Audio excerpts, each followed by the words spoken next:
You're listening to WQEE 99.1 FM, The Key in Noonan, Georgia, home of Braves Country with Mac Magee and the Armchair Quarterbacks, weekdays, 3 p.m. Eastern to 5.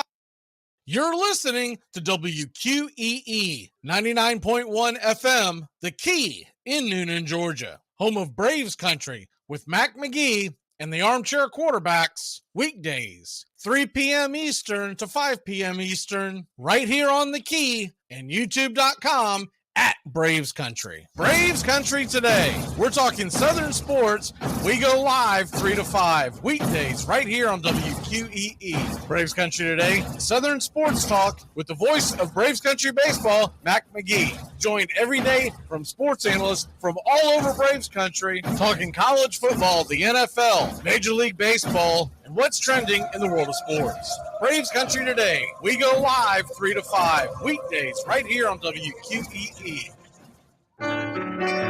Hey, Braves fans, I'm Mac Magee with Braves Country. We'll be right here on The Key all year long, giving you Braves Country baseball, pitch by pitch, inning by inning of your Atlanta Braves. Make sure to catch Braves Country right here on The Key. We go live 3 to 5, and we'll keep you up to date on the upcoming schedule for Braves Country. That's Braves Country HD and Braves Country baseball right here on The Key.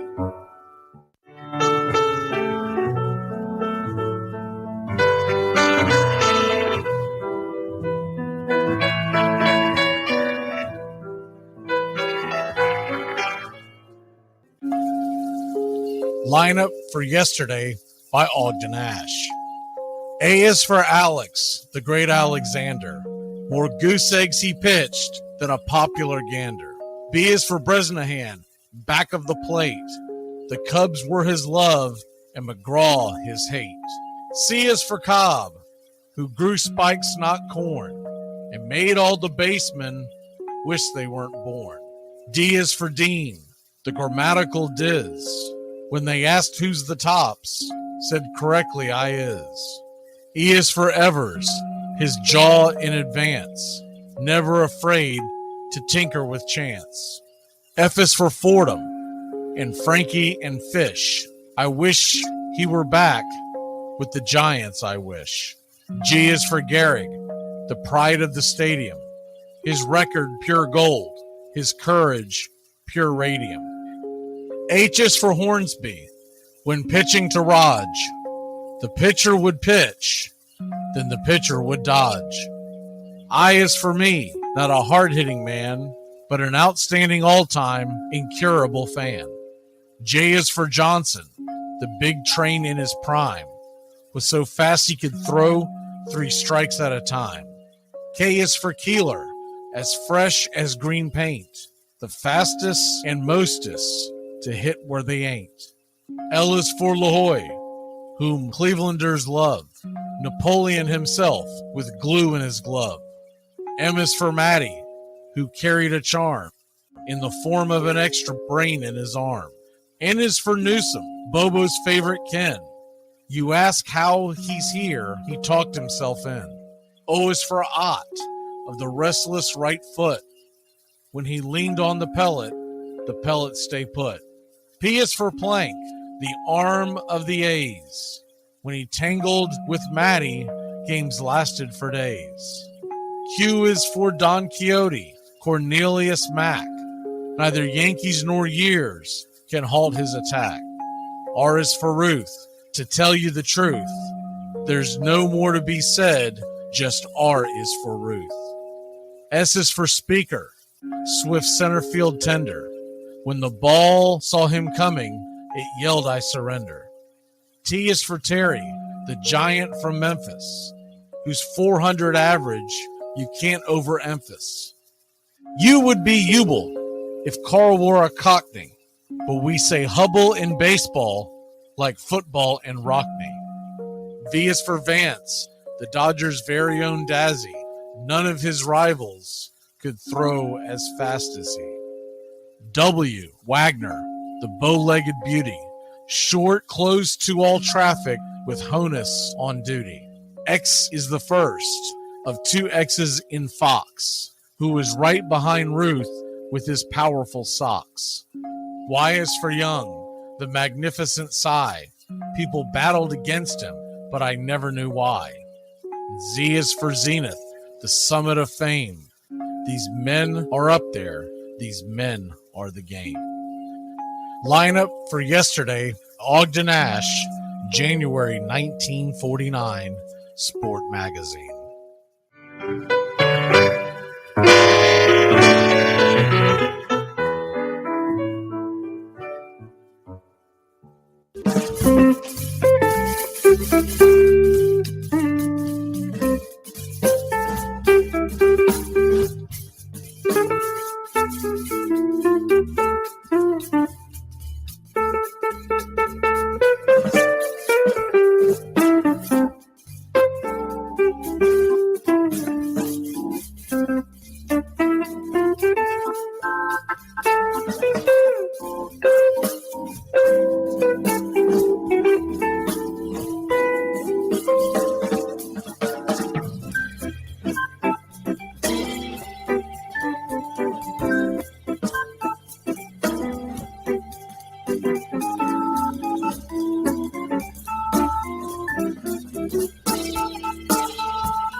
Hey, Braves Country! Braves Country HD is bringing you Braves Country Baseball all year long. Hi, I'm Mac Magee. We'll be bringing you play-by-play, pitch-by-pitch, inning-by-inning of your Atlanta Braves. Braves Country comes to you every Tuesday night and Friday night, and 2 bonus games every week. Please like and subscribe to youtube.com/@BravesCountry.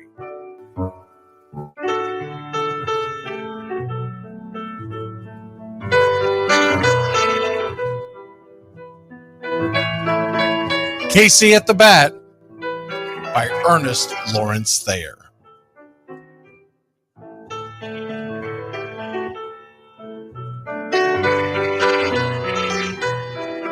The outlook wasn't brilliant for the Mudville Nine that day. The score stood 4-2, but with 1 inning more to play. And when Cooney died at first and Barrows did the same, a pall-like silence fell upon the patrons of the game. A straggling few got up to go in deep despair. The rest clung to the hope which springs eternal in the human breast. They thought, if only Casey could but get a whack at that, we'd put up even money now with Casey at the bat. But Flynn preceded Casey, as did Jimmy Blake, and the former was a hoodoo, while the latter was a cake. So upon that stricken multitude, grim, melancholy sat, for there seemed but little chance of Casey getting to the bat. But Flynn let drive a single, to the wonderment of all, and Blake, the much despised, tore the cover off the ball. And when the dust had lifted and men saw what had occurred, there was Jimmy safe at second and Flynn a hugging third. Then from 5,000 throats and more rose a lusty yell. It rumbled through the valley, it rattled in the dell. It pounded on the mountain and recoiled upon the flat, for Casey, mighty Casey, was advancing to the bat. There was ease in Casey's manner as he stepped into his place. There was pride in Casey's bearing, and a smile lit Casey's face. And when responding to the cheers, he lightly doffed his hat. No stranger in the crowd could doubt 'twas Casey at the bat. 10,000 eyes were on him as he rubbed his hands with dirt. 5,000 tongues applauded when he wiped them on his shirt. Then while the writhing pitcher ground the ball into his hip, defiance flashed in Casey's eye, a sneer cooled Casey's lip. And now the leather-covered sphere came hurtling through the air, and Casey stood a-watching it in a haughty grandeur there. Closed by the sturdy batsman, the ball unheeded sped. That ain't my style, said Casey. Strike one, the umpire said. From the benches black with people, there went up a muffled roar, like the beating of a storm waves on a stern and distant shore. Kill him! Kill the umpire! Shouted someone on the stand, and it's likely they'd have killed him had not Casey raised his hand. With a smile of Christian charity, great Casey's visage shone. He stilled the rising tumult. He bade the game go on. He signaled to the pitcher, and once more the dun sphere flew. But Casey ignored it, and the umpire said, "Strike two!" "Fraud!" cried the maddened thousands, and echoed answered, "Fraud!" But one scornful look from Casey, and the audience was awed. They saw his face grow stern and cold. They saw his muscles strain. And they knew that Casey wouldn't let that ball go by again. The sneer is from Casey's lip. His teeth are clenched in hate. He pounds with cruel violence his bat upon the plate. And now the pitcher holds the ball. And now he lets it go. And now the air is shattered by the force of Casey's blow. Though somewhere in the favored land, the sun is shining bright. The band is playing somewhere, and somewhere hearts are light, and somewhere men are laughing, and somewhere children shout. But there is no joy in Mudville. Mighty Casey has struck out. Casey at the bat, Ernest Lawrence Thayer, published June 3rd, 1888. San Francisco Examiner.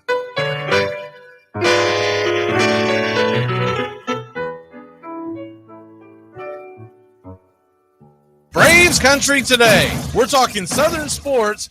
We go live 3 to 5 weekdays right here on WQEE. Braves Country today. Southern sports talk with the voice of Braves Country baseball, Mac Magee. Joined every day from sports analysts from all over Braves Country, talking college football, the NFL, Major League Baseball, and what's trending in the world of sports. Braves Country today. We go live 3 to 5 weekdays right here on WQEE.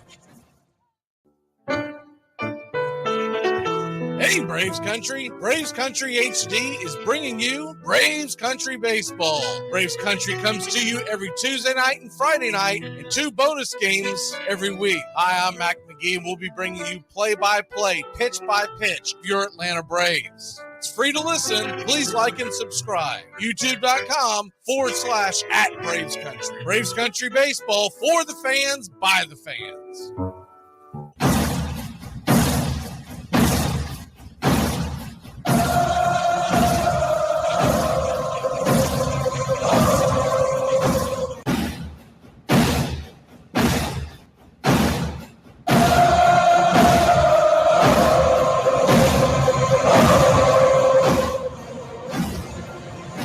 You're in Braves Country.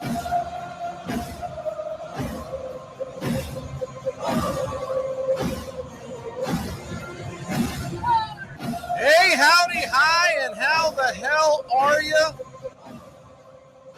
Well, the Atlanta Braves took a tough one last night. We'll get into the things that are going on with the roster moves today here in a second, but I did want to go over last night's game real quick. I know a lot of Braves fans were upset with the outcome, as was I. Couple of things there. I felt like Schuster pitched a very good game. When Schuster goes out against a formidable lineup like that one, and he gives up 3 earned runs and 3 walks, 5 strikeouts, 5 2/3. I mean, he's an out away from a quality start, and that's what you're looking for from in a young player. Of course, we know that the guy that really gave up that last run and then gave up one of his own was Jimenez, and he just continues to be a nightmare out there. He's a guy that he's a mop-up guy. That's all he is. I don't want to overanalyze it. Not going to kill the kid.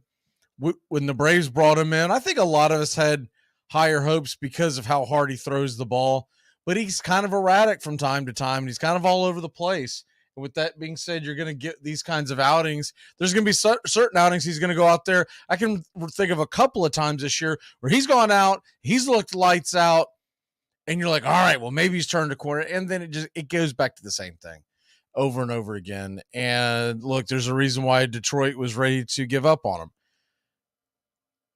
I still think he's got the stuff that they'll be able to work with long term and have him become a productive part of this bullpen. But as of right now, along with him and Lucas Littgate, man, they're guys that go in there. When they go in there, you've kind of, I hate using the term, but it feels like we're giving up. We're waving the white flag, right? The white proverbial flag. Oh, well, here we go. It's over.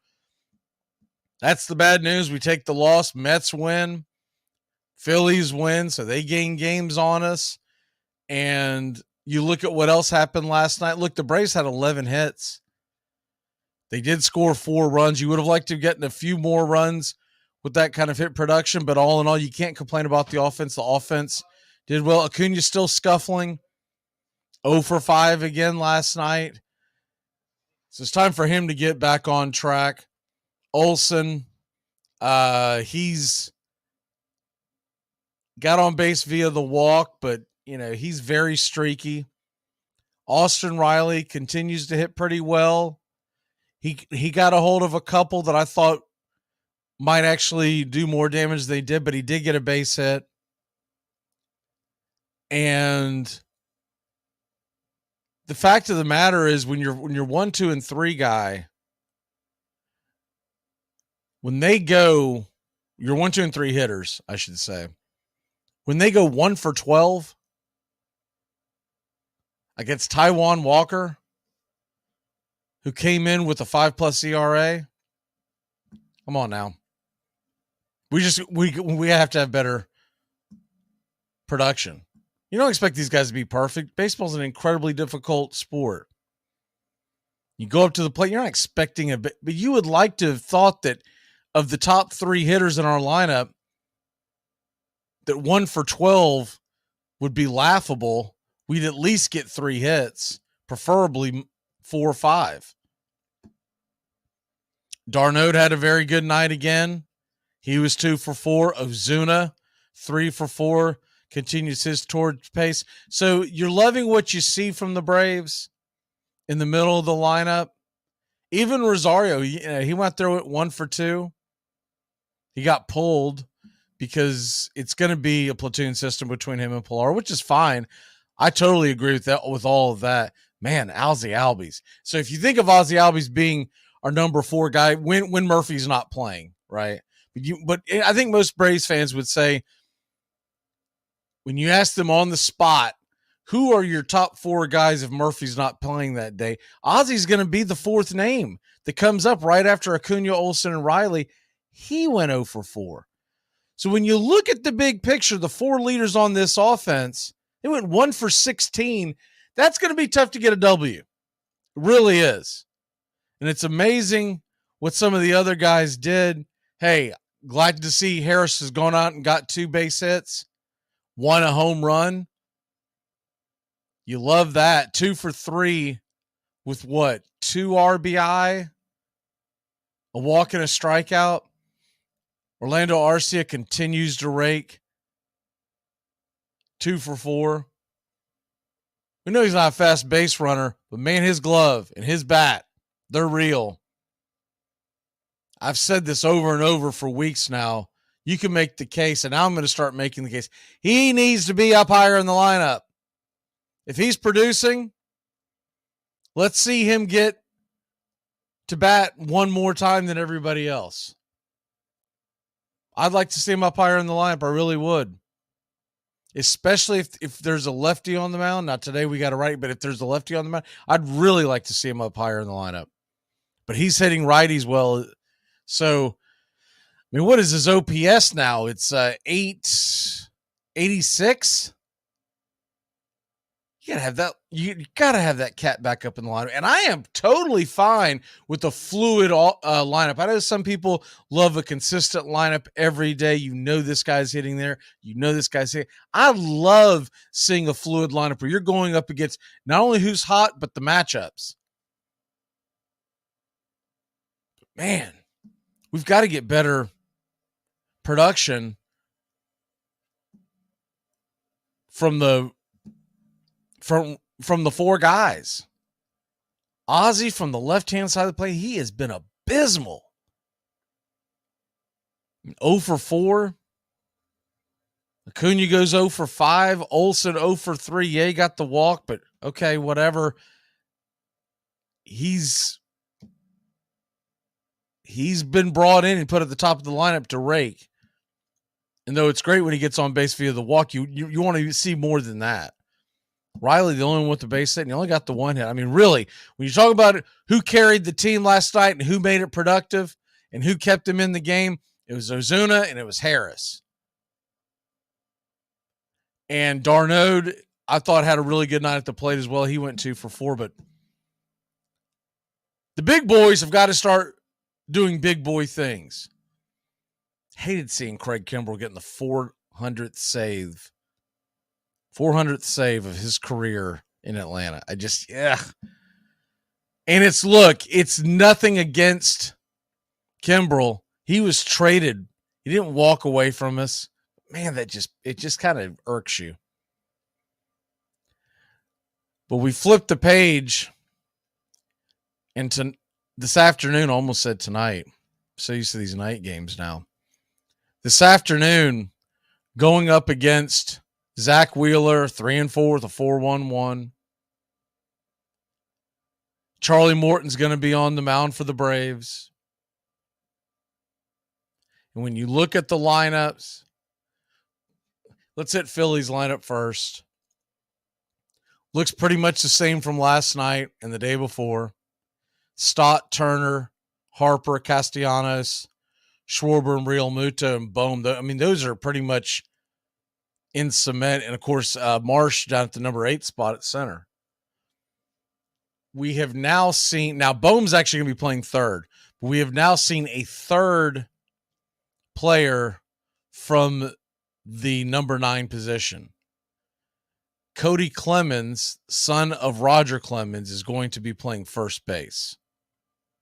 6'1", 200-pound, 27-year-old. And he's got a 784 OPS, 4 home runs, 10 RBI, 241 average. So a solid player. He is a left-handed bat. So Morton's going to have to navigate through that.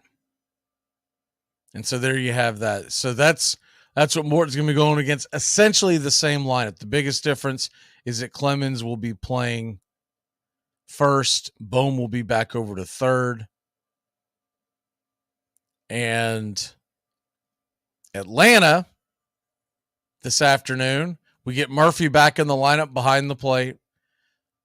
Acuna, Olsen, Riley, Murphy, that's your 1 through 4, and Ozuna. I mean, you got to put him there now. You can't make the argument against it. He's the number 5 guy till he cools off. And look, when he cools off, you put him back down, wait for him to heat back up again, go back up. We know how Ozuna was in 2020 when he was hitting like this, and it feels so weird. I mean, are y'all not still at the point where you're like, you don't trust it? And you're like, it's great, but how long will it last kind of thing? Because we've just seen him abysmal for the last 2 seasons, but he appears to be back. He's got 11 home runs. Only Matt Olson has more. And he has a lot less at bats. He's got 60 less at bats than Olson. He's tied with Acuna, who has 71 more at bats. Now, there's a damn good reason Ozuna wasn't hitting, and you were platooning him until he got hot. But he's the number 5 guy today. Rosario 6th. I like that. Ozzy, man, I'm telling you, he shouldn't be hitting 7th. Arcia should be in front of him. Even with the right-hander on the mound, Arcia should be in front of Ozzy Albies. I don't know what in the hell they're doing, but that left-handed bat of Ozzy Albies right now, I know he goes through peaks and valleys from the left side. He's much more consistent from the right side. And before you ask, he's not going to change. He likes being a switch hitter. He doesn't feel comfortable on the right side of the plate against a right-hander. They've asked him before about it, and if that's the case, there's not a whole hell of a lot you can do about it from that front. But what you can do is you can move him down to the 8th or the 9th spot. I still like Harris sitting at 9 because I like the idea of him seeing fastballs in front of Ozzy. But I think it would have made more sense to put Arcia right behind Rosario. And then let's say Ozzy dribbles one through, gets one off the wall, whatever happens. He gets on base. Then with him, Harris, and Acuna, you've got speed, and more speed ready for the boppers to come. So I don't know how much longer they're going to keep keeping Arcia down. Man, the cat's hitting 320. OPS over 8.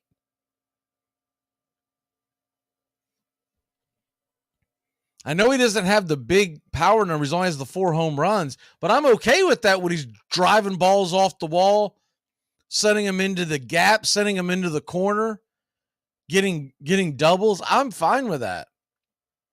And he normally has smart at bats. So when there are ducks on the pond, if you got a guy on second base with nobody out, you can count on Arcia. He's not always going to complete it, but he's trying to move that runner over. Ozzie Albies, as much as we love him, and I do love him. I mean, I love his spark. I love everything about Ozzie. Wouldn't change a damn thing about him. But Ozzie's going to try to swing for the fences.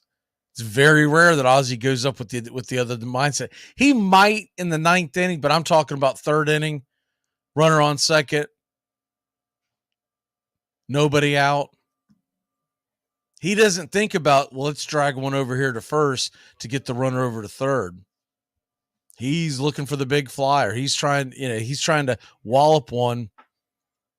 He's looking for the big inning. And look, I get that mentality. I understand it.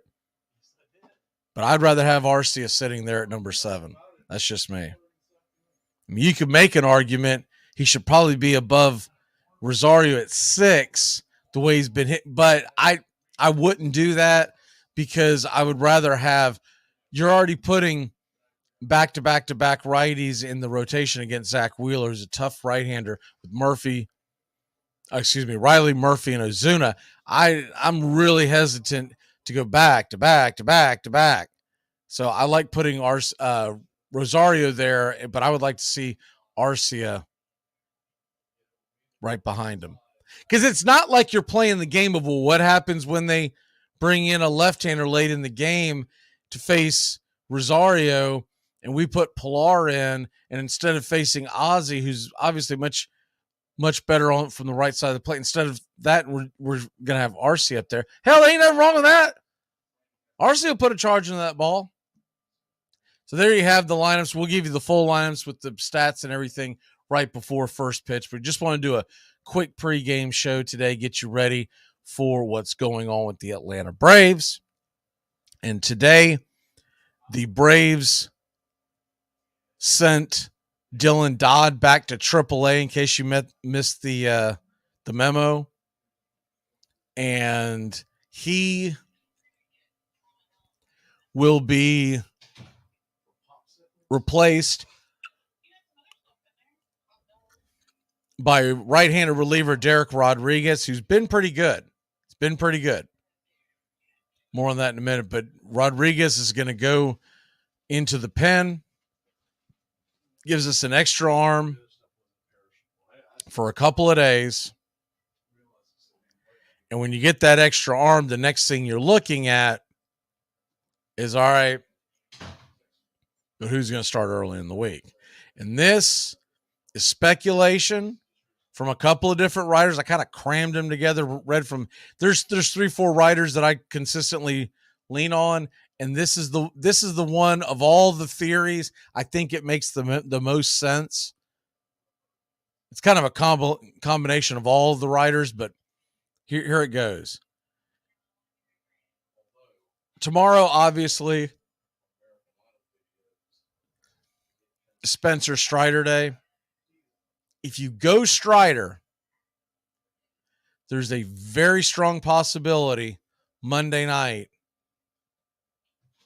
Soroka will go and pitch for the Atlanta Braves. Now, right now, we're not planning on doing the Monday night game, but if Soroka pitches, the plan is going to be to go ahead and bring you the 8 o'clock game. We're going to just do the feed with the replay on of the Memorial Day shows, the audio that we have for that. Really cool stuff that we've done over the years where we go over the different biographies of players that have played sports and have been in not just Major League Baseball, but the NFL, et cetera, and who have fought for our country. Some have died for our country. So that's what we're bringing to you tomorrow night, Sunday night, because we always have a big get-together for the Sunday before Memorial Day. But we did want to put the feed up, and we thought this would be a cool thing because I know a lot of people haven't heard it. We've only been doing this show on local Atlanta radio since, I guess it was, I think Black Friday was our first day of last year. They found us via YouTube. And so we've done the show, but we've only done it in the Atlanta area since then. Before that, we were in the North Florida area for quite some time. And then what ended up happening with that was during COVID, our station owner passed away. When that happened, kind of reset the deck, and we started just doing more social media stuff. So there's some stuff in there that a lot of folks haven't heard. We thought it'd be a neat time to do it. If Soroka pitches on Monday, I feel like because he hasn't pitched in 3 or 4 years, we got to bring in the game. But if they push Soroka to Tuesday, and that's what the thing right now, it's up or down. Is it Monday? Is it Tuesday? Is he going to pitch Wednesday? But this is a theory, and I kind of like this theory. I'll go with this theory for now. Soroka pitches Monday, Elder Tuesday, Schuster Wednesday. That would give both Soroka and Elder an extra day of rest. And then Morton would pitch on Friday. That's an extra day of rest. And Strider on Saturday. That's an extra day of rest. With Soroka pitching again on Sunday, assuming everything went okay and he could pitch and he could, and they keep him up, no issues, what have you. He would pitch Sunday. That's an extra day of rest. What you like about that is that then his first start at home would be against Washington the following week. He would miss the Mets, and I think we should probably do that. Don't throw him in front of the Mets, in front of the Braves crowd. First time he comes out in 3 or 4 years, I think you're waiting for a disaster to happen. And so that would line up pretty well, and I would be on board with that. I was thinking more of him pitching on Tuesday and then being able to pitch again on Sunday, but if they put him out on Monday, then fair enough. So there you have now. Now there's still the possibility that he doesn't pitch until Tuesday or Wednesday. So we're going to play that by ear. If they announce Soroka is pitching on Monday night, 8 p.m. in Oakland, we will bring you the game. I'm going to move some stuff around, and we're going to do it.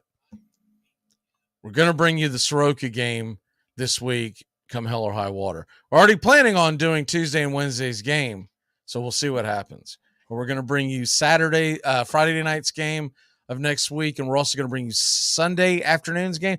The Saturday night game, it's a late game, and we can't bring it to you because, now I may put the feed up, but my wife runs a charity for children of soldiers overseas that the underprivileged children of soldiers overseas. So they run a charity and they have a huge event Saturday. What is that? June 3rd or whatever that falls on. And so I can't be at 2 places at one time, but we may put the feed up and start it and just let it go from there. Depending on how that works out. And if I get home in time, I may be, because it is a late start. It's like a 10 o'clock start, but I'm not going to plan on bringing the broadcast. If I come in and Braves are still playing, I may jump on the mic, but not going to promise that because sometimes those charity events spill into the late in the evening and I'm not going to be rushing and say, oh, got to get out of here. It's once a year thing. So it's for a very good cause. And she takes a lot of pride in it, and I have to be there. So that's what's going on this next week in Braves Country Baseball. Like I said, we're going to bring you the feed regardless Sunday and Monday night. But if Soroka's on the mound, look out. You got to bring it. Even if it's a disaster, you got to bring it. So been waiting way too long. I was a big Mike Soroka fan when he was pitching, and I've been waiting way too long for him to come back. So so by the way, Snicker was asked about that if Soroka would be pitching on Monday, and he said there's still a lot of options. So you know what that means. He can't say anything I don't think he'll even announce anything until after Sunday night's game, because at that point, that's when you would send most likely Rodriguez, or you'd put a ghost IL on designation on one of the guys who are struggling.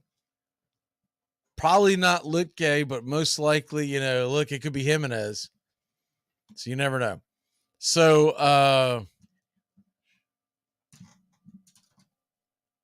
Derek Rodriguez is coming on, and he will be and I did not know this until today, by the way. I'm reading here, Braves director of clubhouse and equipment, Calvin Manation, was a teenager when he met Atlanta's newest reliever, Derek Rodriguez, in the mid to late 90s. He worked with his brothers as their dad ran the Rangers clubhouse. Rodriguez would come to work with his Hall of Fame dad, Pudge. So there you have that. That's the story on Derek Rodriguez, which is a pretty cool story. And he's coming to the majors tonight. And that alone to me, I'm excited to see. I've heard good things about him. He's got pretty good numbers down the minors. We'll go more over it when we get into the game. But here is a excerpt of interviewing Rodriguez the moment he realized he was being called up by the Atlanta Braves. And here's the soundbite on that. Well, first of all, just tell me when you got the call, like when, you found out you'd be needed up here. Last night. I mean, right after the game, Tui called me into the office and told me I was going to Atlanta. So, yeah, no, it was cool. Wasn't expected, to be honest with you. Honest, being here a week and a half. So, yeah, it was nice. It was cool. I guess a week and a half. I mean, but in Gwinnett, what were you working on? What is kind of the thought when you step up here, the role, all that kind of stuff? I mean, I was over there.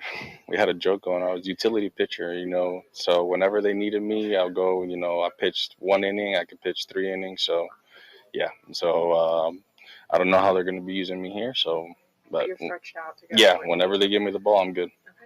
What's kind of the last few years been like for you? Because I know you've been trying to work back through some things, overcome some injuries, and regain the form that you showed with San Francisco. How do you feel like things are progressing?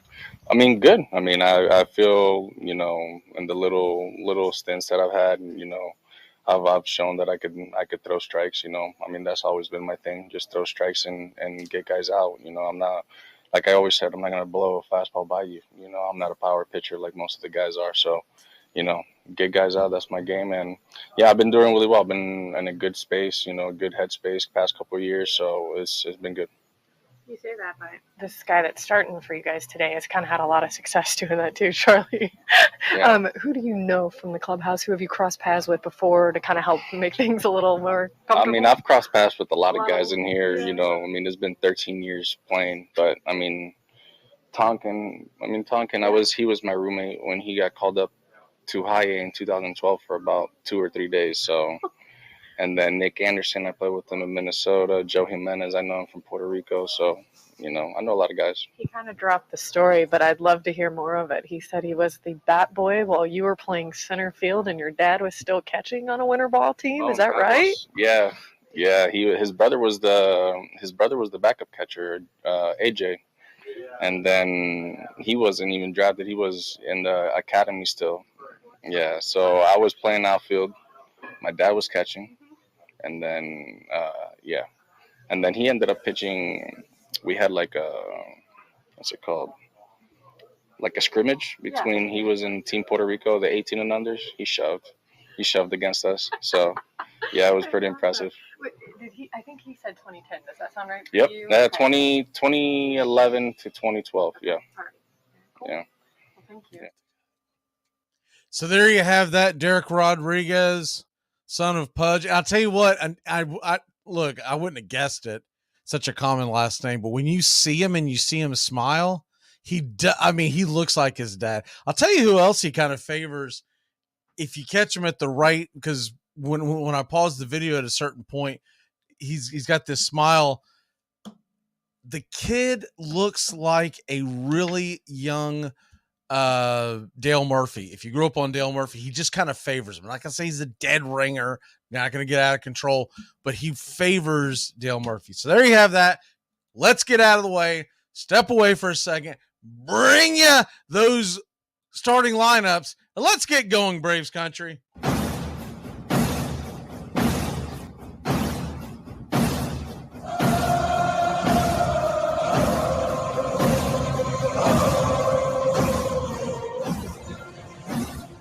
You're listening to WQEE 99.1 FM, The Key in Noonan, Georgia. There's something kind of about a kid that's never played baseball.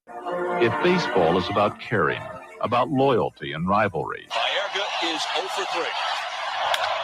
Left center field. Grissom on the run. The team of the 90s has its world championship.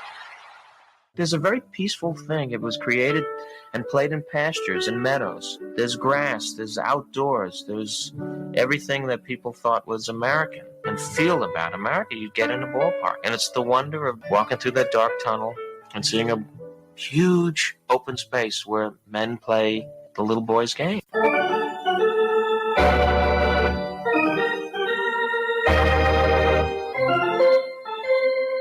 I believe in the Church of Baseball. I've tried all the major religions and most of the minor ones. I know things. For instance, there are 108 beads in a Catholic rosary, and there are 108 stitches in a baseball. I prefer metaphysics to theology. You see, there's no guilt in baseball, and it's never boring. It's a long season, and you gotta trust it.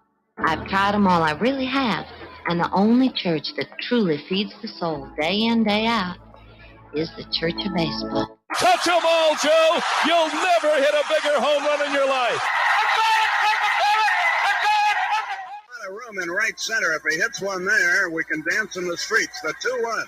Swung line drive left field. One run is in. Here comes Braves. Here's the throw to the plate. He is safe.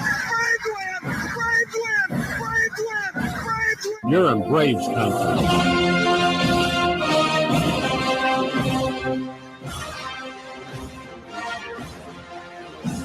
We're down to one strike here. Gurriel, the last hope for the Houston Astros. Here's the 0-2 pitch. Swung on, bounced over to Dansby. Dansby fires it over to first. And here comes the dog pile. Fire the cannons in the battery. Do the chop all throughout Braves country. Pop that top. Your Atlanta Braves have won it all.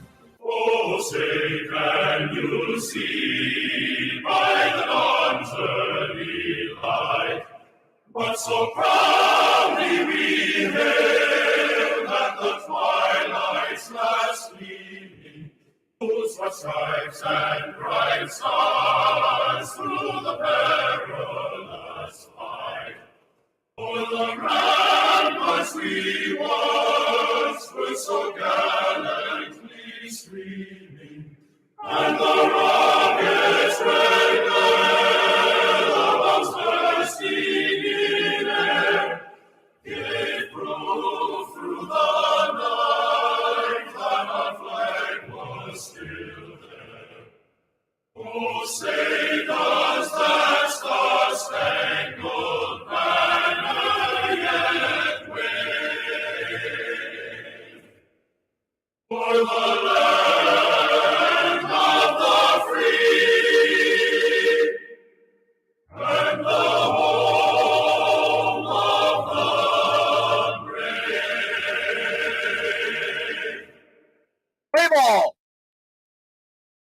Hey, howdy, hi, and how the hell are you? Pull up an armchair, girls and boys, and join us for Braves Country Baseball. We are live, and the scene is Truist Park in Atlanta, Georgia, where we're set to bring you pitch by pitch, play by play of your Atlanta Braves. Hi, I'm Mac Magee. Here are your starting lineups for today's action. Leading off for the visiting Philadelphia Phillies, playing second base, batting .294. Bryson Stott, 5 home runs, 20 RBI, 8 stolen bases. Batting second, playing short, Trey Turner, .244 with 5 homers, 14 RBI, and 6 stolen bases. Bryce Harper is the designated hitter with 3 homers and 8 RBI, 2 bags stolen, and a .333 average. Nick Castellanos, right fielder, batting cleanup, 5 homers, 28 RBI, 2 stolen bases, a .296 average. Kyle Schwarber, playing left field and batting fifth, 12 homers, 25 RBI, a .169 clip. JT Realmuto behind the plate. He's got 3 home runs, 17 RBI, 7 stolen bases, and a .272 average. Alec Boehm is batting seventh and hitting .270 from third base with 6 homers, 37 RBI, and 2 stolen bases. Brandon Marsh is the center fielder tonight with 4 homers, 20 RBI, 3 stolen bases, a .268 average. And Clemens, the son of Roger, playing first with 4 homers, 10 RBI, and a .241 average. On the mound for the Philadelphia Phillies is Zach Wheeler, 3-4 with a 4.11, a 1.23 whip, 57 innings pitched, 64 strikeouts. He's given up 56 hits, 14 walks, and 4 home runs allowed. He'll be going head-to-head with Charlie Morton, who's 5-4 with a 3.61, a 1.41 whip, 52 in a third inning, 54 hits, 54 strikeouts, 20 walks, and 6 home runs allowed. Leading off for your hometown Atlanta Braves, playing right field, Ronald Acuna Jr., batting .323 with 22 stolen bases, 11 home runs, and 27 RBI. Batting second and playing first, Matt Olson, 14 home runs, 37 RBI, a stolen base, and a .232 average. Austin Riley, batting third, playing third. The rake is hitting .264, 9 home runs, and 26 RBI. Sean Murphy is your cleanup hitter behind the plate tonight. 10 homers, 36 RBI, a .274 average. Marcell Ozuna comes in red hot, now with 11 home runs, 22 RBI, and a .238 average. He's the designated hitter. Eddie Rosario is left field with 5 homers, 18 RBI, a stolen base, and a .236 average. And Ozzie Albies will be playing second base, hitting 7th, 10 home runs, 32 RBI, a stolen base, and a .254 average. Orlando Arcia is at shortstop tonight with .320 average, 4 homers, 13 RBI. And Michael Harris II will be patrolling center field from the number 9 slot with 2 homers, 8 RBI, 4 stolen bases, and a .181 average. And that's your lineups for Braves versus Phillies, Game 3 of a 4-game set. Weather tonight is expected to be in the low 70s. Home plate umpire is Adam Beck. Down the first base line is Dan Iasona. Second base umpire, Gabe Morales. And Nate Tomlinson is down the third base line. We're set for coverage here in Truist Park in Atlanta, Georgia, with a capacity of 41,149 when all full. Braves are minus 130 on the money line. The over-under is 8.5. So let's get set. It's about that time for Braves Country Baseball. Grab you a cold one. Find you an armchair. Braves and Phillies about to do battle in game number 3. Get your game face on, Braves Country.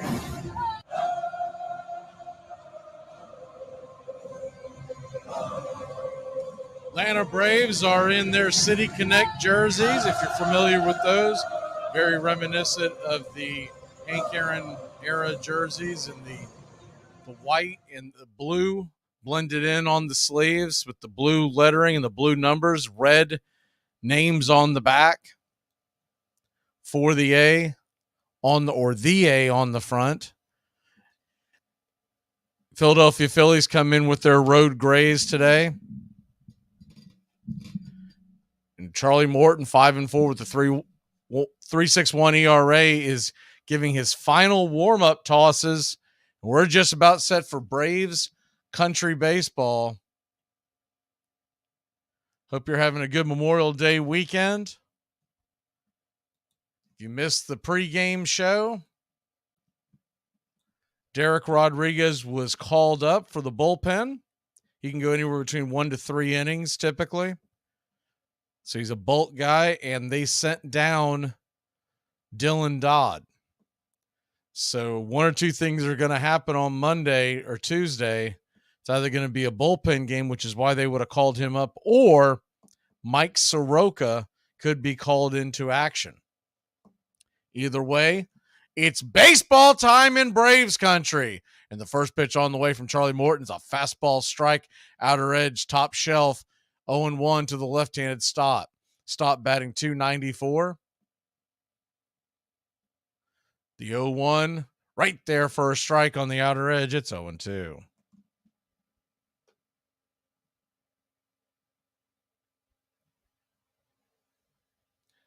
The 0-2 pitch, swing, and pops it up out of play.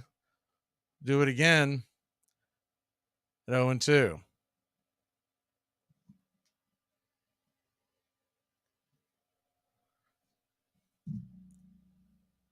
The 0-2 delivery from Charlie, swung on and banged foul off the behind home plate. Kind of ricocheted off home plate umpire.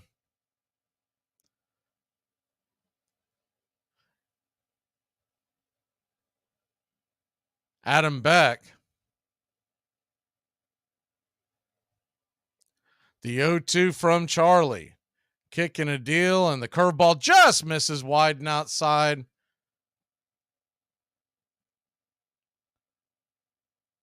A 1-2 count from Morton. Kicks and fires. Swing and a miss, strike three. Curveball got him. And a good looking out number one here on a Saturday afternoon. Sun is high in the sky, not many clouds.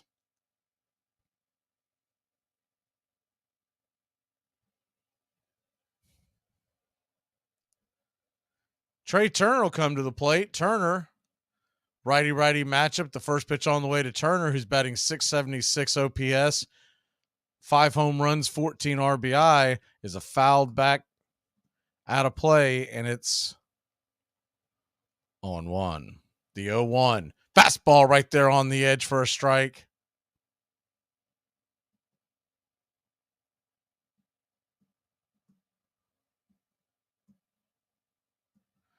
The 0-2 pitch from Charlie. Kicks and deals. High and outside. It's 1-2.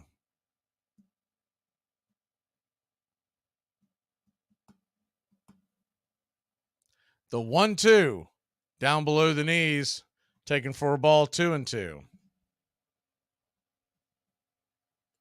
So 2-2 your count.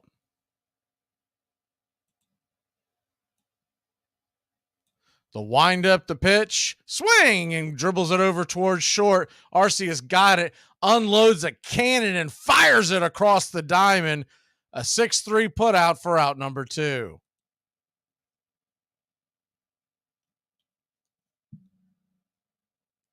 Good piece of defense there by Arcia.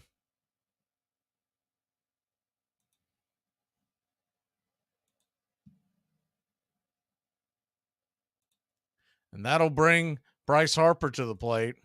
Harper, left-handed power hitter.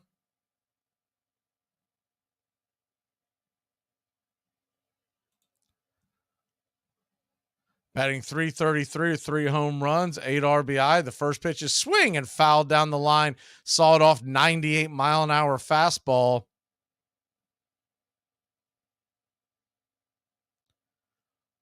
It starts it off at 0-1. Harper asks for time. Kind of has a strange grimace on his face. Not sure what that's about. Normally these batters wait till 2 strikes before they ask for time. We'll see what's in store here. The 0-1 pitch from Charlie. Swing and a miss. Off the plate wide.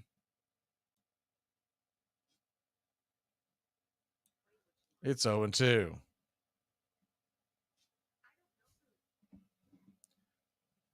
The 0-2 pitch on the way. Kicks and deals. Fastball swung on and rifled foul towards the third base side. We'll do it again. It's 0-2.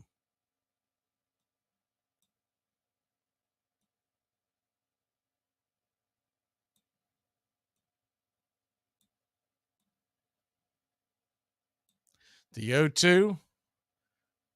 Just outside wide. 1-2. Got a 1-2 count from Morton. He fires a changeup on the outer edge, just misses, and it's 2-2. So once 0-2, now is nibbled back to 2-2. Harper sits and waits, and the 2-2 pitch. Swing and a miss, strike 3. Curveball got him. Charlie's got that curveball working early. Hopefully that stands. We'll be back at a flash, not a cloud in the sky on a Memorial Day weekend here in Hotlanta, GA. You're listening to Braves Country Baseball. Can you keep a secret? Of course I can. I lost all our money today betting on sports. Damn. I know. I don't know what I'm going to do. Can I tell you a secret? Sure, yeah. I lied. I can't keep secrets. Wait, what? Armchair. Braves Country HD, covering America's pastime from spring training all the way to the Fall Classic. 5-2 Dodgers in the ninth. Got him. They've done it. Like the 1969 Mets, it's the impossible dream revisited. And Myers bringing it. And the pitch is hit in the air. Foul off first. Benzinger backing and calling. And the 1990 World Championship belongs to the Cincinnati Reds. The Twins are going to win the World Series. The Twins have won it. It's a base hit. It's a 1-0 10-inning victory. Left field, way back. Blue Jays win it! The Blue Jays are World Series champions as Joe Carter hits a 3-run home run in the 9th inning. Touch them all, Joe. You'll never hit a bigger home run in your life.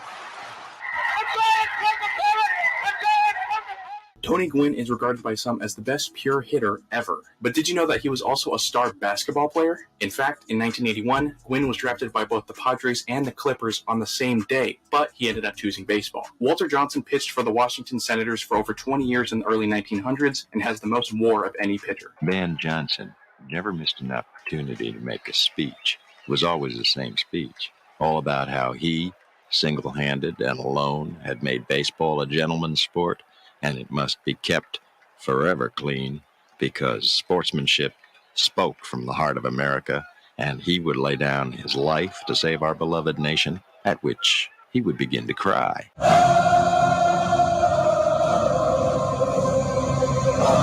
Welcome back to Braves Country Baseball. The first pitch to Acuna is swung on and banged foul towards the third base side. It's 0-1. Zach Wheeler, big right-hander on the mound for the Philadelphia Phillies, fires in the 0-1 pitch, swing and fouled out of play. 97 at the knees, inside. It's 0-2.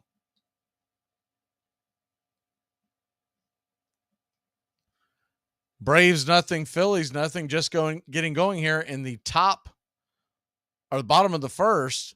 The 0-2 fastball misses wide. Tried to get him to chase 97 on the outer edge. We'll do it again at 1-2. The 1-2 from Wheeler. High and outside again, too. 97's back-to-back. Well outside, almost pitch-out territory. And now it's 2-2.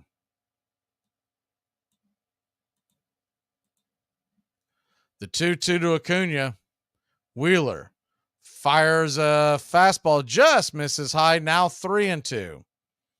So from 0-2, he's nibbled high 3 consecutive four-seamers to 2-2, or excuse me, to 3-2. And the payoff pitch. They set up inside. The windup.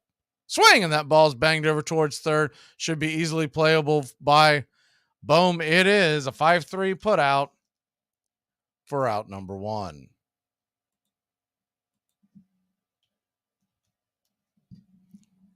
Braves come in today 4.5 games in front of the Mets, 7 in front of the Phillies after the loss and the 2 wins by those 2 franchises last night.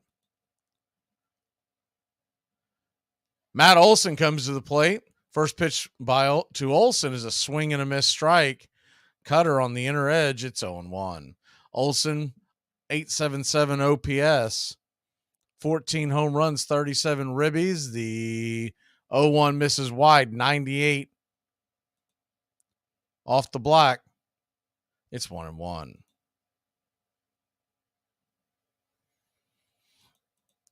The 1-1 delivery. Swing and foul down the line. 97 outer edge. It's 1-2.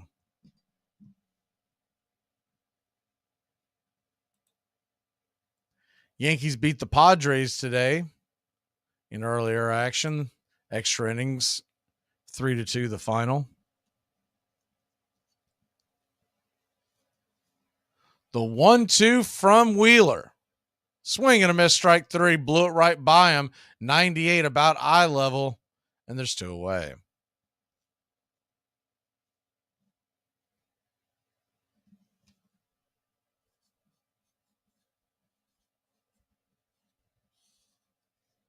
So 2 down as the Twins lead the Blue Jays 8-4 late in that one. Austin Riley comes to the plate, and he takes a hack at the first fastball right there at the knees. Over the plate, it's 0-1. A lot of day action, only a few night games, so we'll keep you up to date as the games roll on. Riley with the 788 OPS, 9 home runs, 26 RBI. The 0-1 pitch off the plate wide. It's 1-1.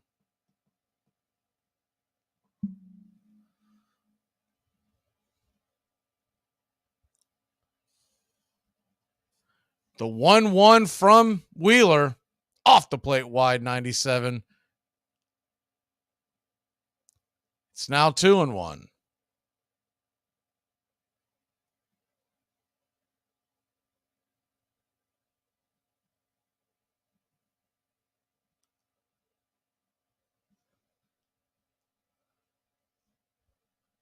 So a 2-1 count from Wheeler. He winds up and flips it in. Swing, and that ball's bounced over towards the third base dugout of Philly. And even up the count at 2-2. Washington, Kansas City just getting underway. They're scoreless. Mets play later tonight in Colorado. Verlander on the hill for the Metropolitans. The 2-2 pitch. Check swing. Did they get him? No, he did not. And Riley was walking to the dugout. Not sure what's going on here. All right. They're calling that an out, even though the first base umpire said differently. I think what happened was the home plate umpire overruled him, but he checked down the line to ask and then overruled him. All right. We'll be back in a flash here on Braves Country. I'm so old. We used to take a shower in our uniforms because, you know, because we flew commercial my first few years. Wait, time out. There's no era where you did. Yes, it is. Stop, you're making this up. No, I'm not. There's no way that you were supposed to wash your uniform with your arm. When I first, you're making this up. I'm not making this up. Let him finish. When I first got to the NBA, we flew commercial. So when you played the night before and flew the next morning, when was you exactly going to get your uniform clean? You had to wash your uniform yourself. So after the game, when you got to your room, you took a shower in your uniform and dried it and dropped on the commercial airline the next day. Were you with Jed Clampett? Yeah, have you ever heard of this in your life? Well, how are y'all cleaning y'all uniform when you're flying the next morning? You can clean your uniform without showering in it. Well, that is possible. You don't have to have it on. Yeah. No, but it's easier to do it that way. Big news and the big games covered in the Big Ten all year long. Third down and about 22. As Smith drops the throw, he's got his tight end open, but he's got Carter downfield, and he's gone. Michigan leads the game with a first touchdown on a bullet, a bomb. The Carter, 71 yards. Now State's lead 7-3. There he goes. So long. Ohio State touchdown. That's that old 1-2 punch. You take two of the first time and then have it the second time. In his career, Lorenzo White 15 times rushed for 100 yards in a half. 5 of those this season. All the way to the 6-yard line. Big Ten football covered in the Southeast. You know, in the other sports, you have time. You have to play against the clock. And when the clock runs out, your chance is over. You play until you lose. And if you can keep that rally alive, if you can keep going, if you can keep getting hits, you can play until. Welcome back to Braves Country Baseball. The Atlanta Braves, top of the second here, and Morton misses the first pitch up high and outside. It's 1-0. The 1-0 swing and a miss. Curveball. Got Castellanos out in front. It's 1-1.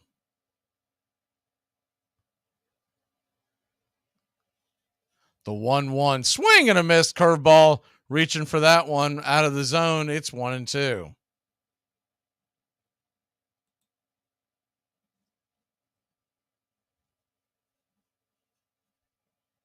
The 1-2 pitch, curveball. Did he go around?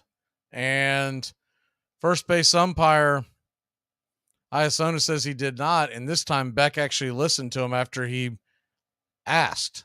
That was the strangest thing about that, was that if you ask for the first base umpire's opinion, the 2-2 misses outside wide to the backstop, it's 3-2. Then you go with his ruling. Ultimately, it's the home plate umpire's call. But he motioned down wanting to know if it was a strike or not. The 3-2, ball 4 misses, tried to get him to chase the curve off the plate, and there's one on, nobody out for the Philadelphia Phillies.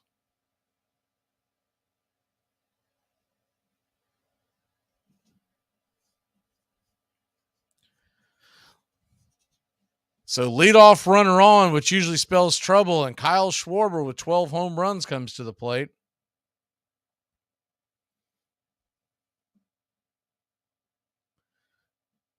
Free passes dancing back and forth. The first pitch on the way is a curveball in the dirt. Schwarber goes around on it. It's 0-1.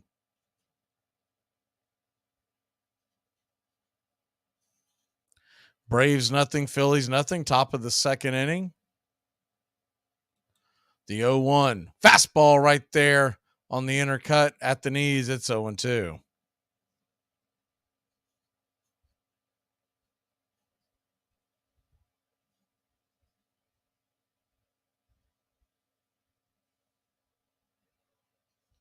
The 0-2 pitch, just off the plate wide, curveball misses. It's 1-2.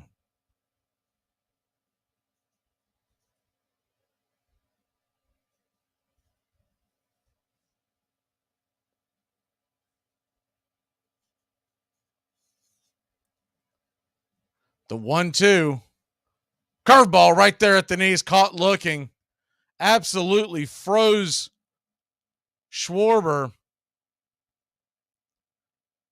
He's shaking his head. I don't know if it's that he didn't like the call or if he can't believe he didn't swing at because that pitch was right there. So one down, not out of the woods yet, but now a double play can get you out of this jam. That'll bring up the right-handed bat of Real Muto, who runs well for a catcher. 272, 761 OPS. First pitch is in the dirt.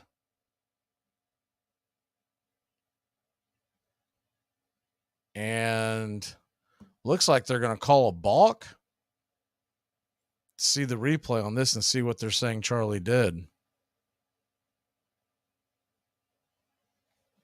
Quickly back to the action. So a runner in scoring position now. The first pitch is swung on, grounded over to Arcia. Arcia fires it over to third, and dead meat is Castellanos at third base. Good play by Arcia. You don't typically see the runner head towards third when the ball's in front of you. He took the risk.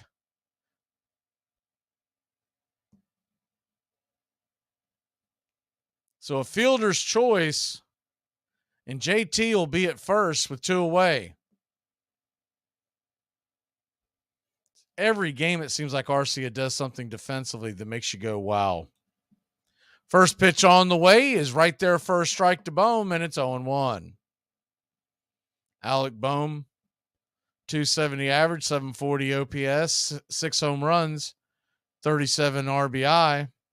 The 0-1 pitch swing, and that ball is a soft line drive to Ozzie Albies. He'll make the catch, and Alec Bohm still has not touched home plate on Sunday night in 2021. We'll be back in a flash here on Braves Country. Oh, dude! I thought you said they didn't have alcohol. Look, they got screwdrivers. Oh, no, just orange juice.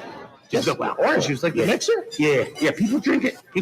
Yeah. It's crazy. When was the last time you drank straight mixer? Oh, I had a Diet Cola mixer a while ago. Oh, did you? Was it any good? Armchair Quarterback Radio, your home for the SEC. Back third down on the 8. In trouble. Got a block behind him. Gonna throw and a run, complete to the 25, to the 30, Lindsey's got 35, 41, Lindsey, 25, 20, 50, 10, 5, Lindsey stop,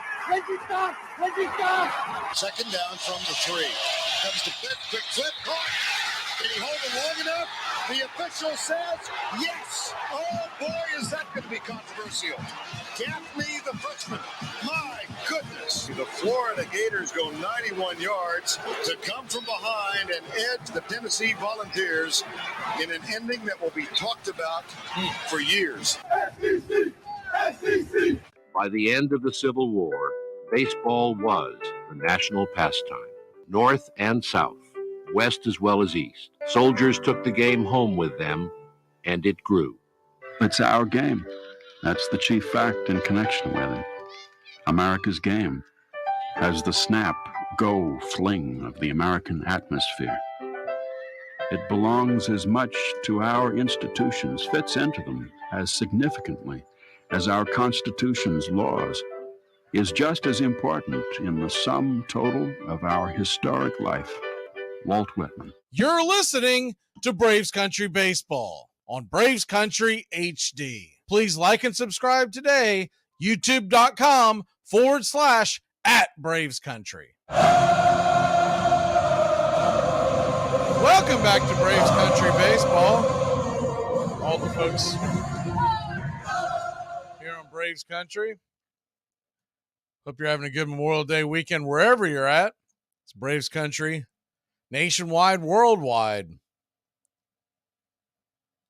We're coming to you live just south of the Florida-Georgia line outside of St. Simon's Island, Jacksonville, Florida area. The first pitch on the way from Wheeler to Murphy is called for an inside strike. Sean Murphy takes it. It's 0-1.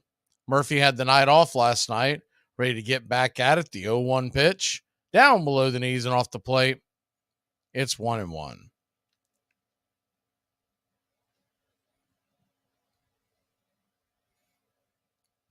Wheeler winds and lets it fly. Swing, and that ball's fouled off down the line.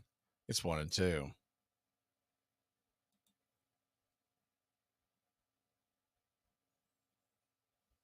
He's gone sinker and then outside with the sweeper and back in with the sinker. The 1-2. Inside. Tried to get the sinker called for a caught looking, but it's 2-2. Phillies are on a bit of an infield shift. The 2-2 pitch, swing and a miss, strike 3. Not going to need the shift there. That 97-mile-an-hour fastball blew it right by him. Top shelf.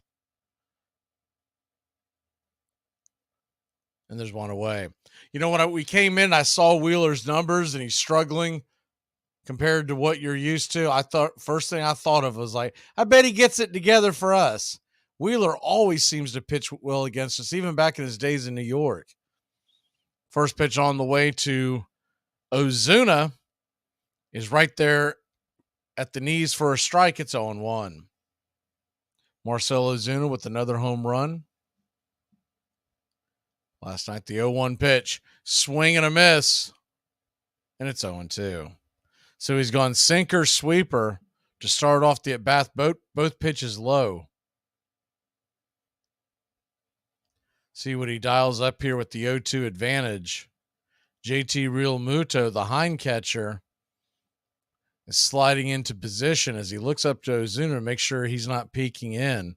He's set up outside the 0-2 pitch. Swing, and that ball's blasted high and deep into left field, but it's going to get knocked down by the wind. Man, when he first tagged that, I thought he might have it. Just got underneath it, and there's one away. But he's definitely putting the heart of the bat right there on the ball. Just got underneath that one. San Fran leads Milwaukee 1-0 in the top of the second.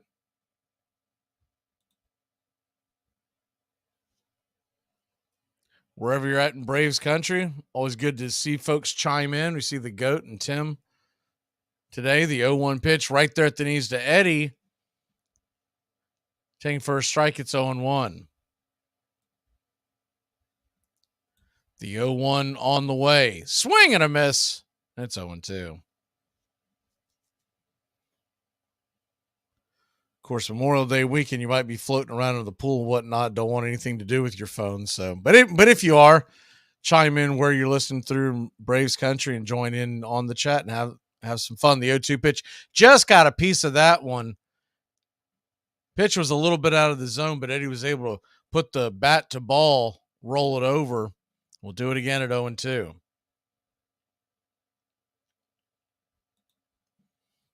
The 0-2 from Wheeler. Swing and a miss, strike three. 97 up top, and it's 3 up, 3 down again for your Atlanta Braves. We'll head to the top of the third.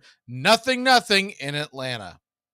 I'm a vegetarian, except for fish and the occasional steak. I love steak. Here are some baseball facts that you might not have known. Anthony Rendon has been a very good hitter when healthy, but he has not been afraid to show his love for Taylor Swift. Before the 2016 season in spring training, Rendon showed up with an I Heart Taylor Swift shirt that he made himself. It's important to remember the value of taking time for ourselves, to do the things that help us grow and explore, like learning something new.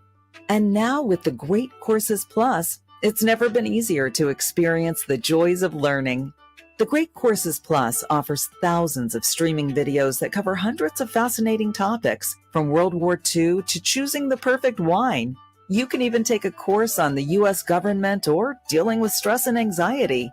And because the Great Courses Plus partners with world-class professors and experts, you're always receiving thoroughly vetted, high-quality content from every lecture. Plus, you can watch or listen anytime, anywhere with the Great Courses Plus app. So take a little time for you. Sign up for the Great Courses Plus today for a free month of unlimited access. Visit thegreatcoursesplus.com to get started.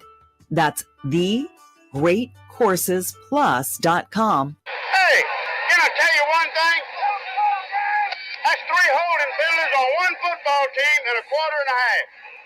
That ain't funny. For nearly 20 years, a vaudeville comedian and baseball fanatic named DeWolf Hopper had been reciting a lengthy poem by Ernest Lawrence Thayer called Casey at the Bat, a ballad of the Republic. He had first tried it out on a Broadway audience in 1888 and gotten such applause that he kept it in the act. He would go on to recite the poem more than 10,000 times. Braves Country HD.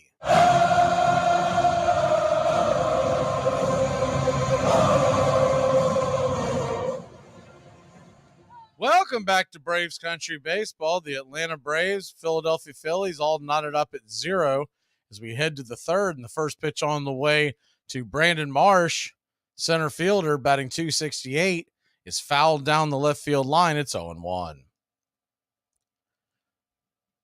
Righty-lefty matchup. Bit of an open stance for Marsh. The 0-1 fastball kind of a half-hearted check swing at the top of the zone, it's 0-2.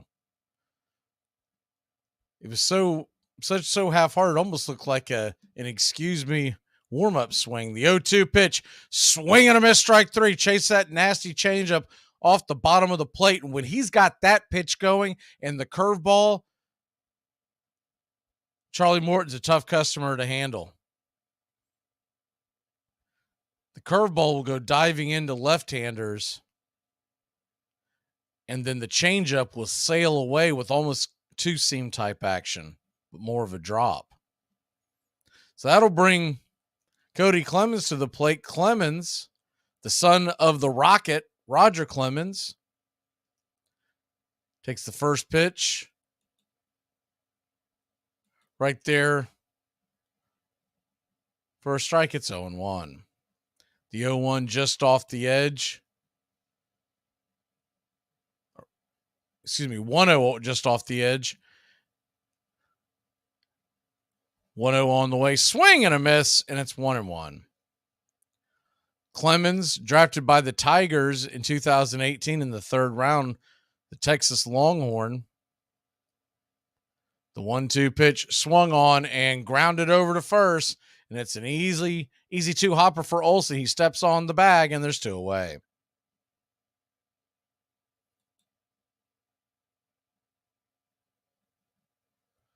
Cody also has a brother playing professional baseball in the name of Kobe Clemens, or was playing.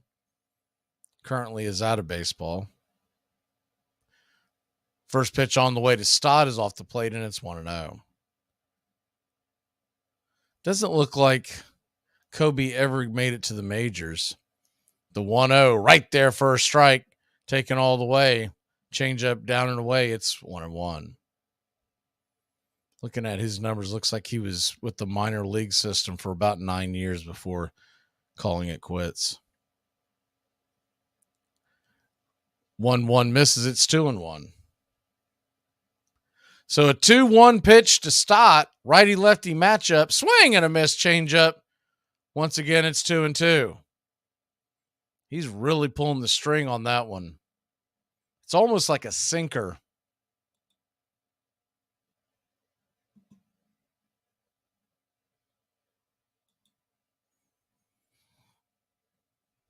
The 2-2 pitch, swing and hit right in between Arcia and Riley, the one spot they couldn't get to, and it's a 2-out single.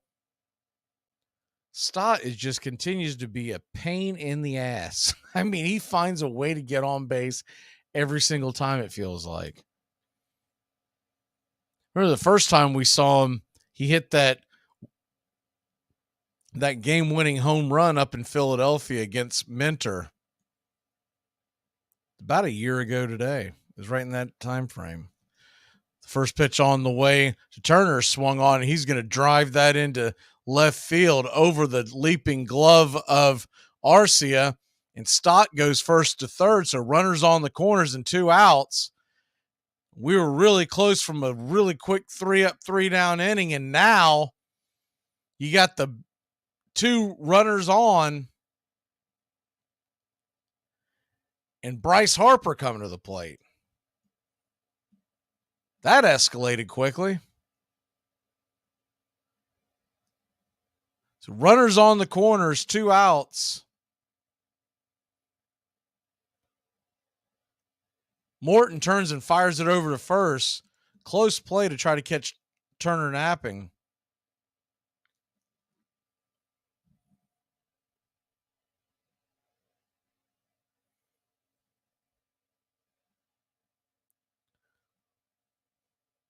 The first pitch on the way to Harper's way outside wide, 96 miles an hour. It's 1-0.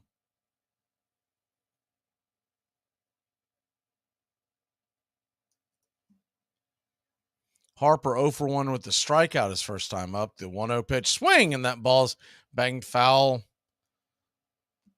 towards the first base dugout. 1-1.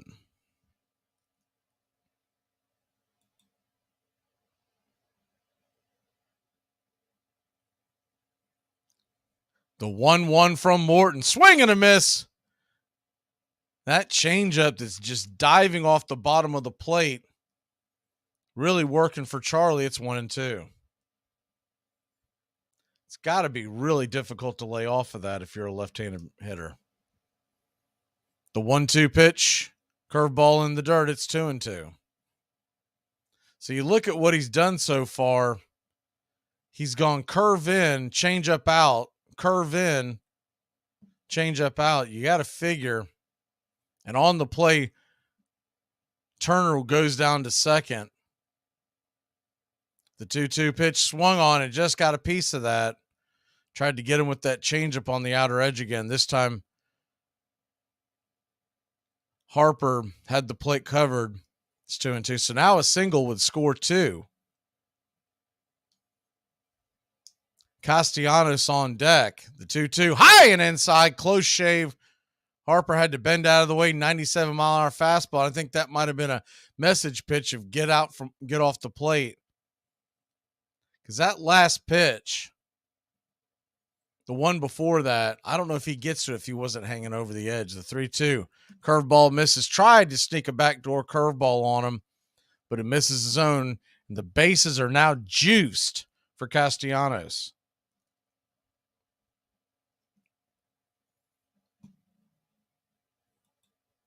So just like that, all this has gone down with 2 outs. A single by Stott, a single by Turner, and back-to-back pitches. And now Harper has walked to load the bases. And the cleanup hitter, Castellanos, is coming to the plate. Castellanos walked his first time up. The first pitch on the way to Nick is a swing and a miss strike. Curveball off the edge. It's 0-1.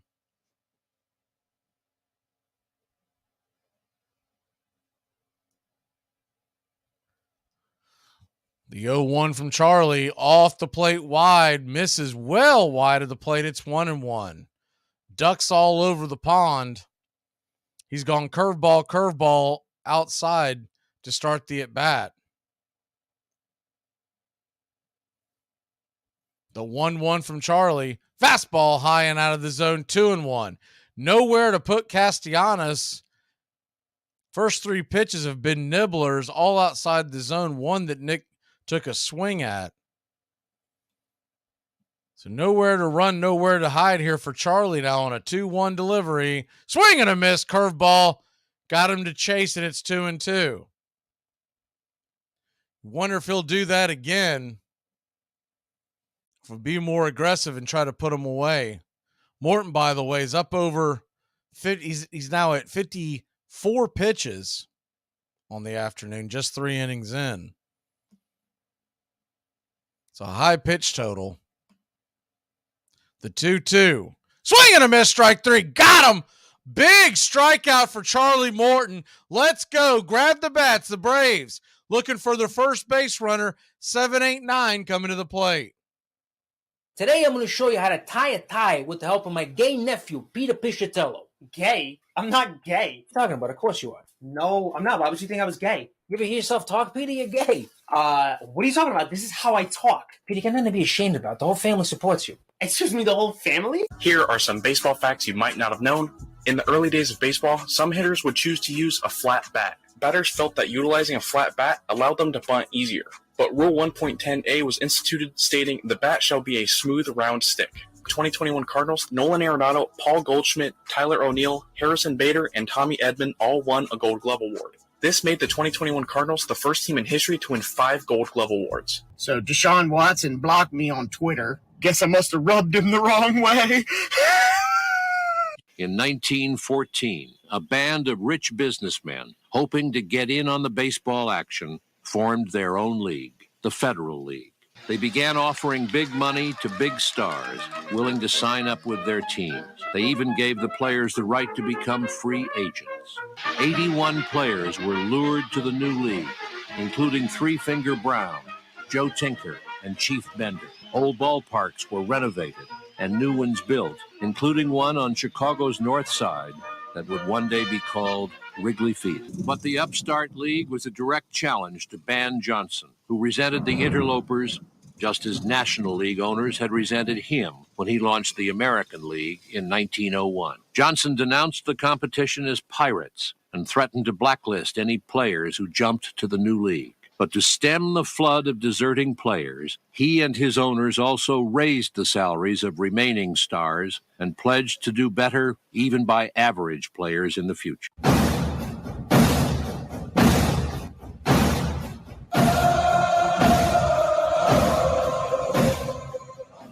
Welcome back to Braves Country Baseball. Braves trying to get something going here in the bottom of the third.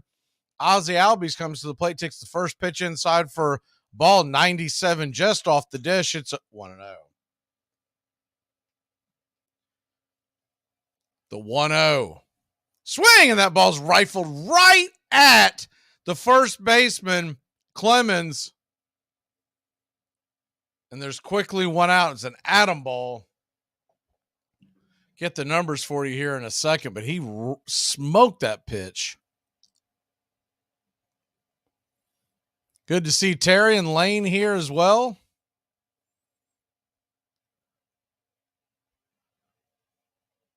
The first pitch on the way to Arcia is just off the plate. Now they're going to call that a wide strike, 96, and it's 0-1.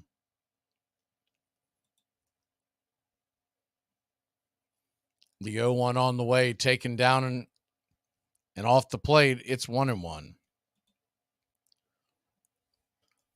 So while Morton has ran a high pitch count, the 1-1 pitch is inside, ball 2-2 and 196 misses. Wheeler, pretty economical so far, sitting at just 32 with one out here in the third.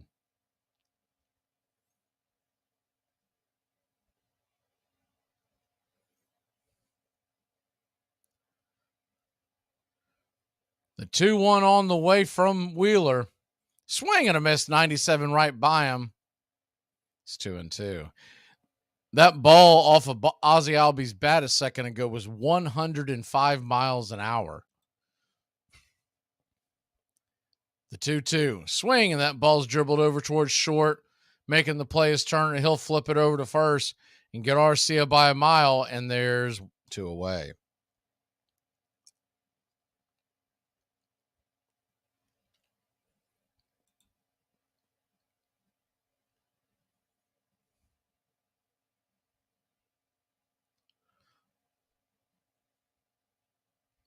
So 2 outs, and Michael Harris, the second, comes to the plate. He's batting 181, righty-lefty matchup. The first pitch to Michael is a fastball, top of the zone strike. It's 0-1.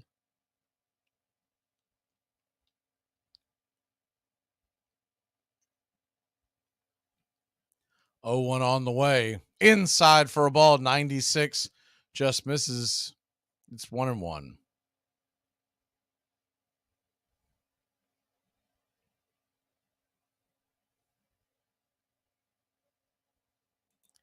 The 1-1 from Wheeler lets it fly right there for a strike on the inner cut. It's 1-2.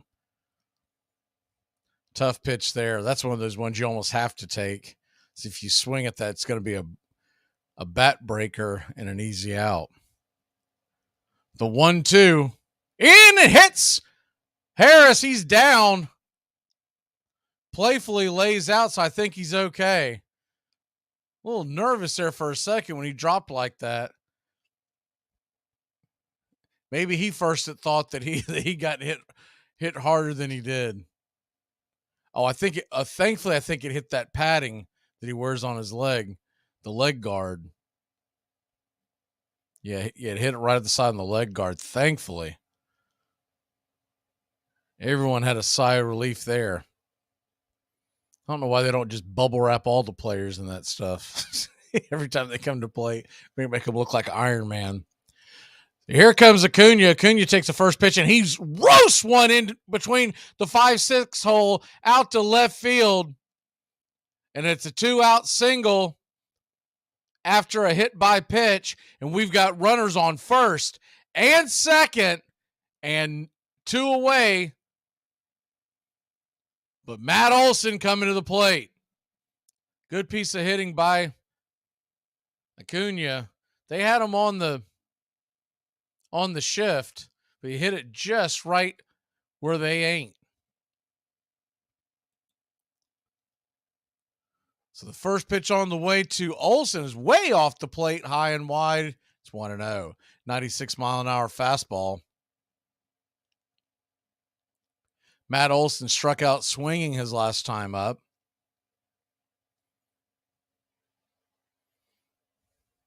The 1-0. Swing and pops it up, but out of play. Lives to tail the tail. It's 1-1.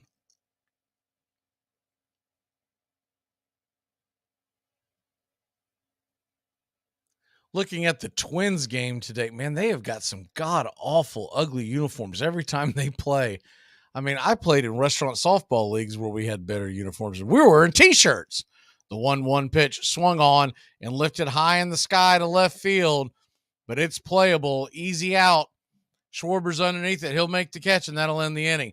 Braves threaten, but fail to score. We'll be back in a flash. Middle of the order for the Phillies.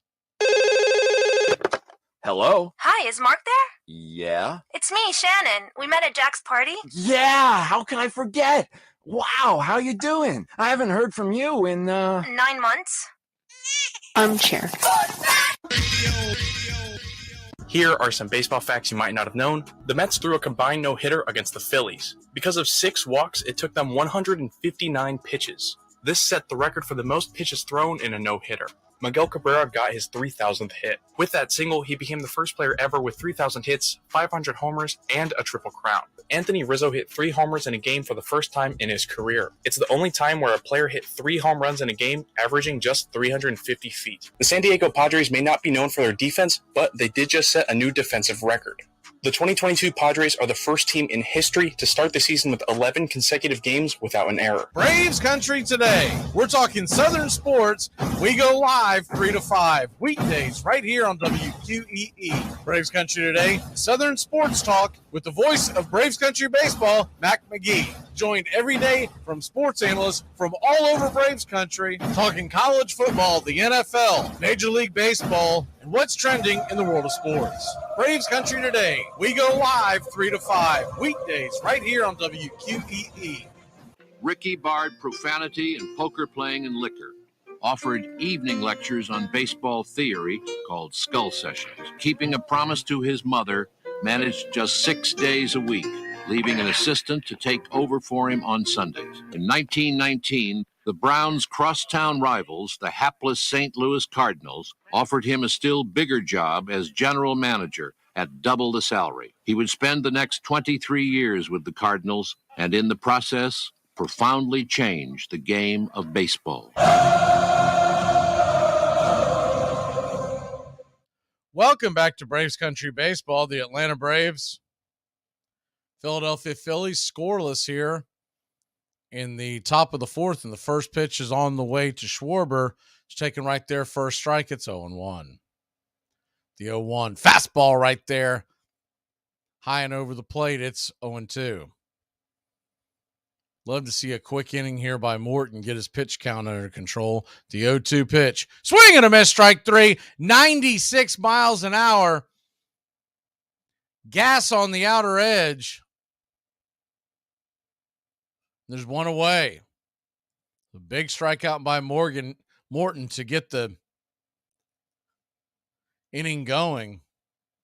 Charlie Morton, 6 strikeouts already. First pitch on the way to Real Muto, swung on and grounded over to short, flipped over to first, and it's a 6-3 putout for out number 2. So we sit here in the 4th inning. Shadows are starting to creep across home plate. So for the next inning or so, it's going to be a little more difficult for the hitters. Bohm asks for time.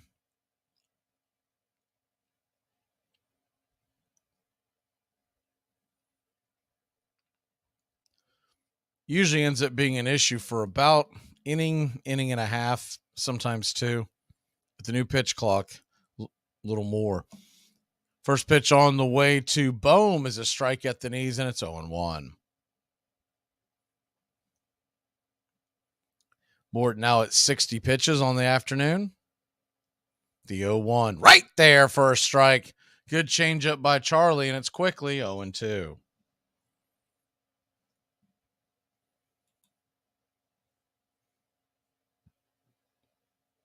The 0-2 pitch, called strike 3. Ring him up, Joe. His fingers is so. We'll head to break. Bottom of the fourth. Riley, Murphy, Ozuna coming to the plate. She had man hands. Man hand? The hands of a man. It's like a creature out of Greek mythology. They did tell me about the dinner. I got to take all the receivers to a dinner.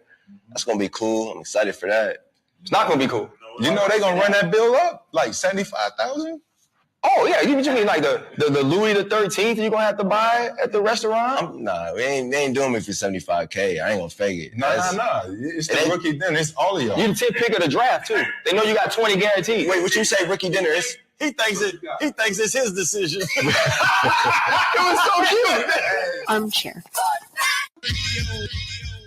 When Fred McMullen, Chicago's reserve infielder, got wind of what was happening, he demanded that Chick Gandil let him in on the fix. Now, 8 White Sox were involved, though Buck Weaver would later claim that he had not agreed to participate. The smart players demanded their money up front. The meeting was held about 8 o'clock in the evening. I said, there's so much double-crossing stuff. If I win in the series, I wanted the money put in my hand. I went back to my room at 11:30, and the 10 grand was under my pillow. Eddie Saccotti. Rumors of wrongdoing were everywhere. You couldn't miss it, one New York gambler said.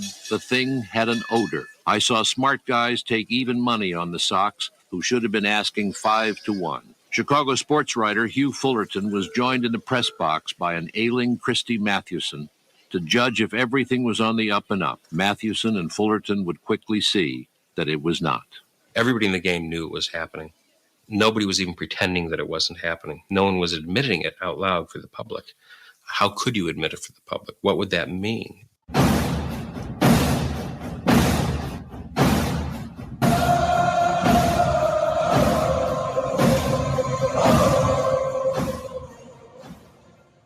Welcome back to Braves Country Baseball. 0-0 your score. Bottom of the fourth, Austin Riley comes to the plate, and he takes a hack at the first pitch. 95 right down the pipe, fouls it back. It's 0-1.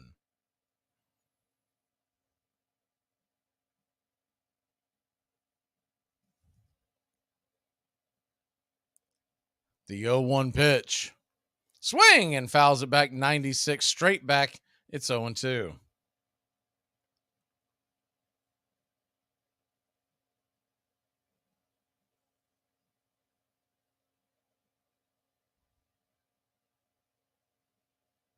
The 0-2 delivery from Wheeler in the dirt. Tried to get him to chase an off speed off the plate. It's 1-2. Now, those shadows have really creeped across. They're about halfway in between home and the pitcher's mound. The 1-2. Swing and a miss, strike 3. And there's one away. Biggest thing that does for folks who aren't familiar with it, it really makes it really difficult to pick up the spin coming out of the pitcher's hand.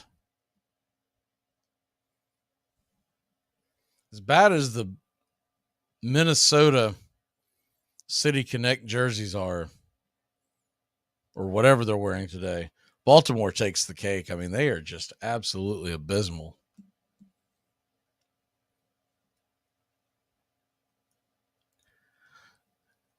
So Riley's down on strikes, and Murphy comes up to the plate. The first pitch to Murph is inside 97 miles an hour. It's 1-0.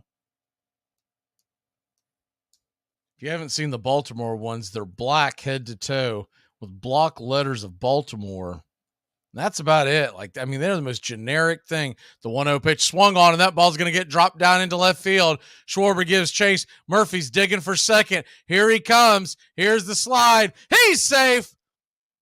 just under the tag, and it's a 1-out double for the Murph man. Braves got something cooking here in the bottom of the fourth.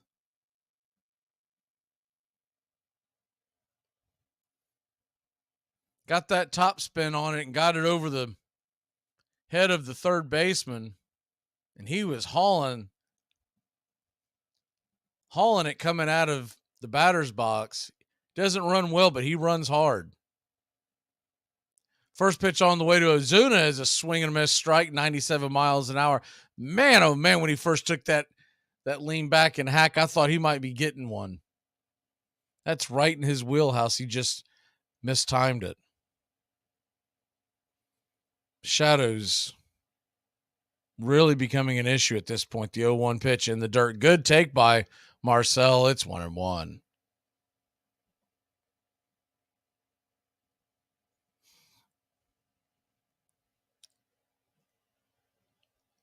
Marcel flew out in the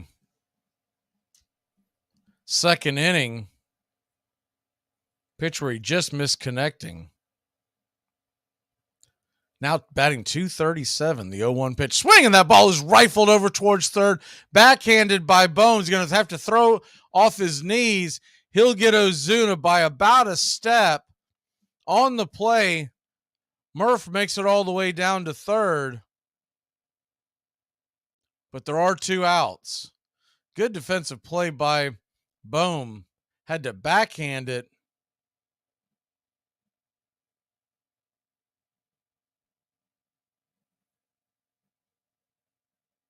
A 2-hopper that skipped across the infield into the glove of Clemens. That'll bring Rosario to the plate. Rosario takes the first pitch wide, first strike, 96 miles an hour. It's 1-0.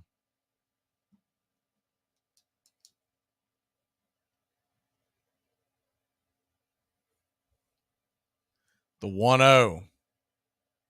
Swing and pops it up. Is that going to stay in play?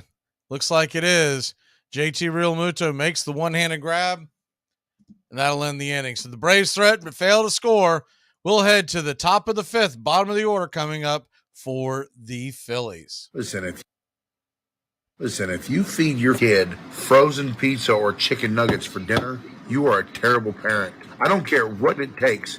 You take the time out and you put that in the microwave. Today we're going to talk about the career of Rod Carew. He made his major league debut April 11, 1967. He had a career-high 5 hits against Washington on May 8, 1967. On May 20th, 1967, he became the first Minnesota Twins player to hit for the cycle. All of these things happened in his first 2 months in the major leagues. He was an 18-time All-Star. He only missed 1 All-Star game in his career. In 1969, he stole home 7 times.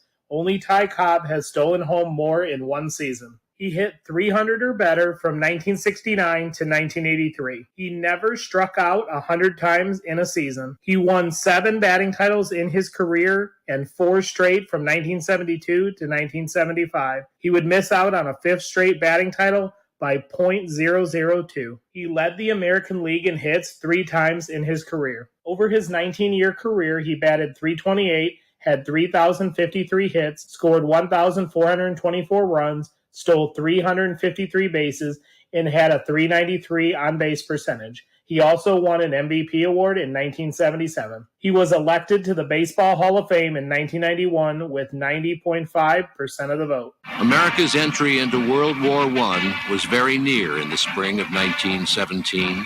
Millions had died on battlefields in Europe, and Americans could no longer stand by.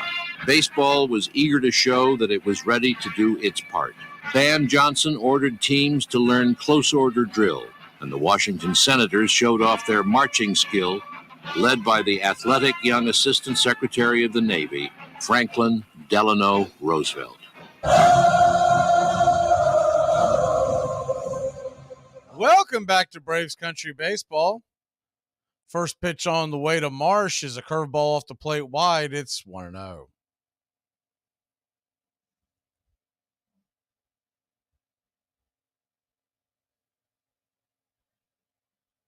The 1-0.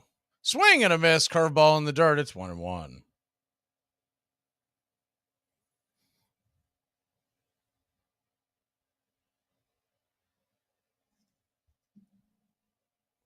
Braves nothing, Phillies nothing. Top of the fifth inning. The 1-1 pitch. Curveball just misses off the plate. It's 2-1.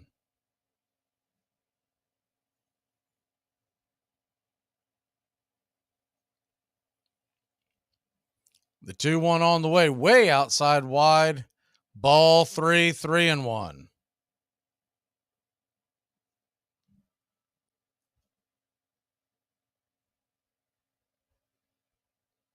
The 3-1 delivery. Swinging, that ball's going to get dropped down into left field. A fastball on the outer edge and took it the other way.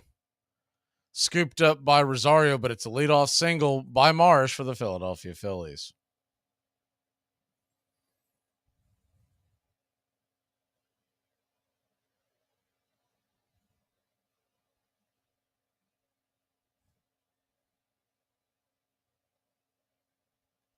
So that'll bring Clemens to the plate. Clemens is 0 for 1. Ground out in the third.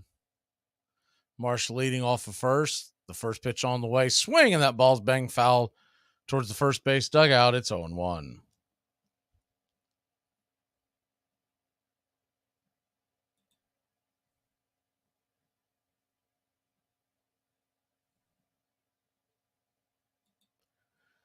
Charlie flips it over to first to try to catch Marsh off the bag, but he's back well under the tag. Excuse me, well under the tag. So we'll start it up again on an 0-1 count to Cody Clemens. The pitch, swing, and that ball is rifled down the right field line. That's going to get down for a base hit. Acuna charges and gets the ball back in time to keep the runners from scoring. But you got runners on second and third and nobody out. And the top of the order coming up for the Philadelphia Phillies. Tough spot here for Morton. Try to get around this danger.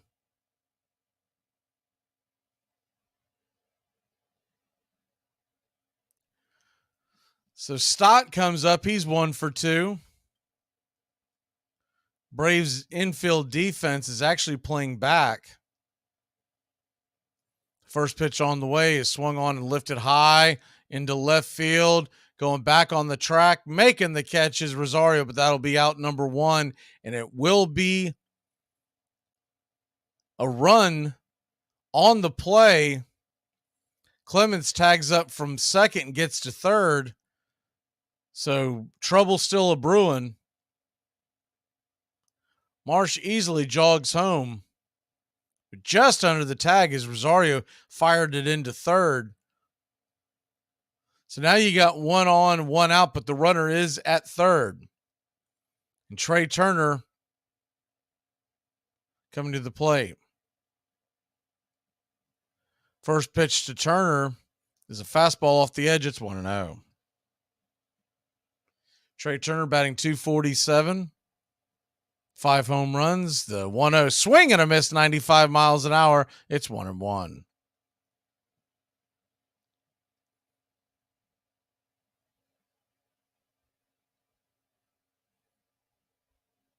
The 1-1 swung on, and that ball is lifted down the right field line. It's going to get down for a base hit. An RBI double for Turner, and it's 2-0 Philly.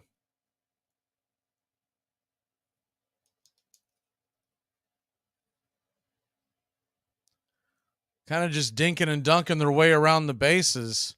And now Harper comes to the plate.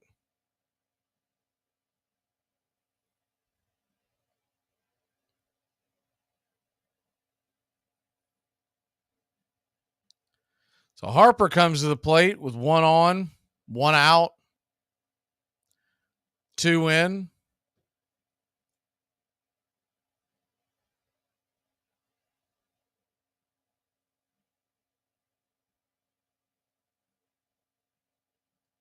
They're going to go ahead and intentionally walk Harper. I was wondering if they may do that because trying to set up the double play. Stay away from the righty-lefty matchup.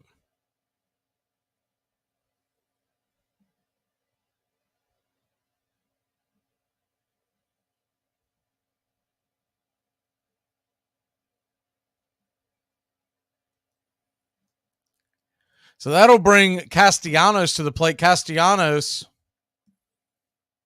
0 for 1 with the walk. The first pitch is down and inside for a ball. It's 1-0.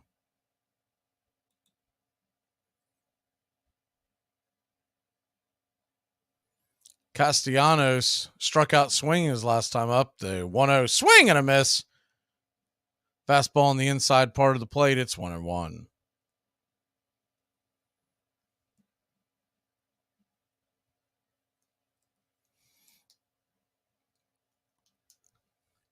The 1-1 from Charlie. Curveball misses downstairs. It's 2-1.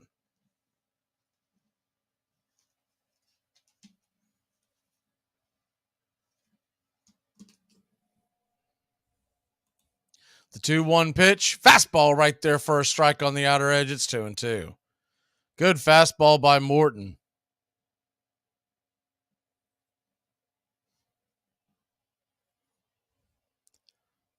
Two on, 1 out. The 2-2 swing and a miss, strike 3. Curveball got him chasing again for out number 2. So big out number 2, but not out of the weeds. As Kyle Schwarber will come to the plate.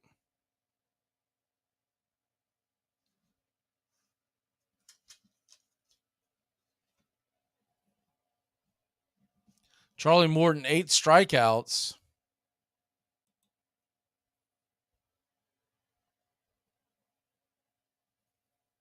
First pitch on the way is off the plate wide. Changeup misses. It's 1-0.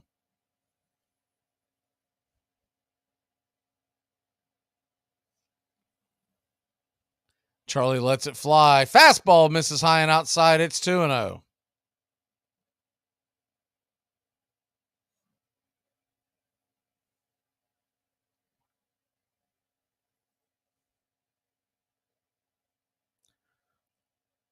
Two on, 2 out, a 2-0 pitch. Deuce is wild. The pitch is curveball misses, ball 3, 3-0. Curveball missing inside. Standing on deck is JT Realmuto.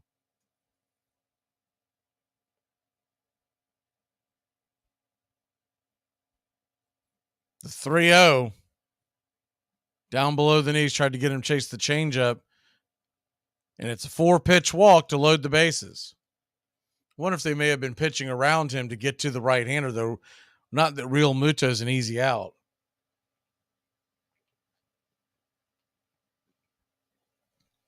When you're trying to limit the damage, staying away from the righty-lefty matchup with the guy who leads the team in home runs. So Realmuto comes to the plate. The shadows have creeped across there. Now just at the foot of the pitcher's mound. So Charlie might still have a bit of an advantage. The first pitch on the way is a curveball way outside wide. It's 1-0.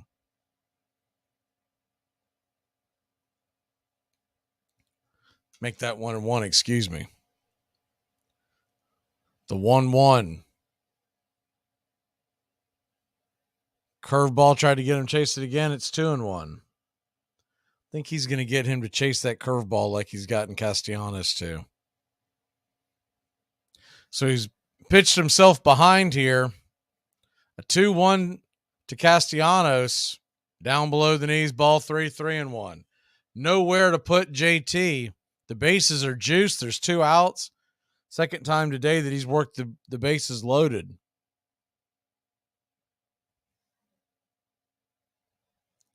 A 3-1 pitch. Swing. Ball's popped up, thankfully. High in the sky. Should be playable. Making the catch is Mike Harris. And we'll head to break. The Braves will come to bat. 7-8-9 coming to the plate. So come to find out, the barber that lives around the corner from me just got arrested for selling drugs. You just never know about people, man. I've been going to this dude for 12 years. Never knew he was a barber. Crazy, man. Here are some baseball facts you might not have known. Craig Biggio is remembered as a great contact hitter and one of the best Astros ever. In 1997, he played 162 games without grounding into a double play, becoming the only player to ever do that. Hunter Greene is an extremely exciting prospect for the Cincinnati Reds. Part of that excitement comes from his electric fastball. In his April 16th start against the Dodgers, he threw 39 pitches over 100 miles per hour, setting a new record. Baseball had become one of the biggest entertainment industries in the country, and when war actually came in April, the owners saw no reason to stop playing. With an astonishing disregard for the new proprieties and new decencies, the so-called magnates of baseball have proclaimed in both leagues their unswerving adherence to the wretched fallacy of business as usual. New York Times. The owners argued that baseball should be declared an essential wartime industry so that players would be exempt from the draft. It didn't work. July the 21st, 1918. Baseball received a knockout wallop yesterday when Secretary Baker ruled players in the draft age must obtain employment calculated to aid in the successful prosecution of the war or shoulder guns and fight. Fresh recruits drilled on the Elysian Fields in Hoboken, New Jersey, where Brooklyn and Manhattan teams had developed the game of baseball 70 years before. Some ball players found jobs in defense industries where they were paid handsomely to play on company teams. But 247 major leaguers did serve, and 3 were killed in action.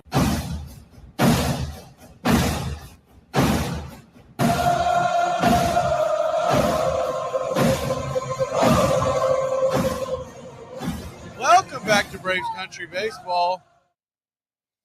Atlanta Braves trail it 2-0. Memorial Day weekend. Braves lead the Phillies by 7 games in the National League East. 4.5 in front of New York. Zach Wheeler will go back out to work.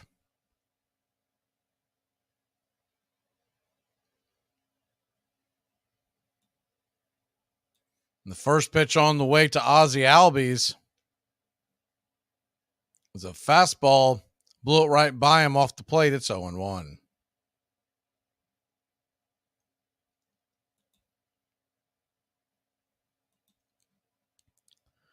The 0-1 to Ozzie. Righty-lefty matchup. Swing and a miss. Curveball.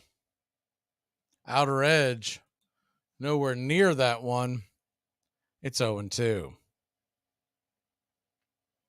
The 0-2 on the way. Fastball. Tried to get him to chase that one. Just laid off it. It's 1-2. Houston leads the A's 2-1 in the 5th. The 1-2 pitch. High and outside. Ball 2-2. Standing on deck is Orlando Arcia. In the hole is Harris.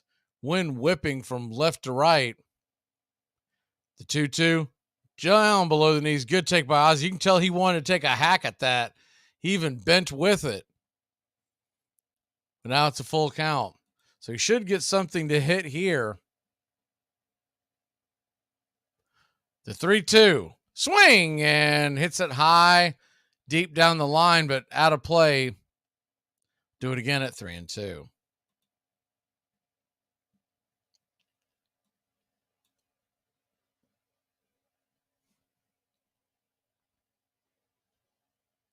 The 3-2 from Wheeler. Swing, and that ball's lifted into left field, making the catches. Schwarber on the run, and there's one away. Thought he might have tagged that one into the gap. They had him played perfectly. So that'll bring Orlando to the plate.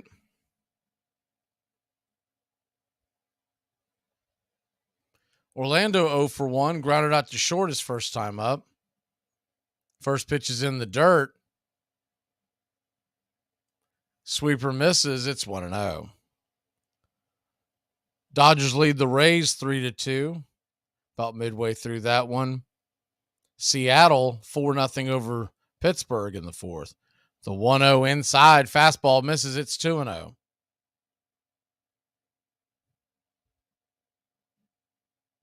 Arcia now batting .317 with an .877 OPS.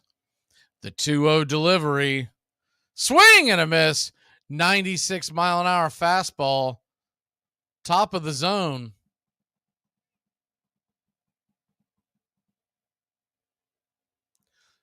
Two one from Wheeler. Shadows now creeping across the mound. 2-1 swung on and fouled back out of play, 96 miles an hour.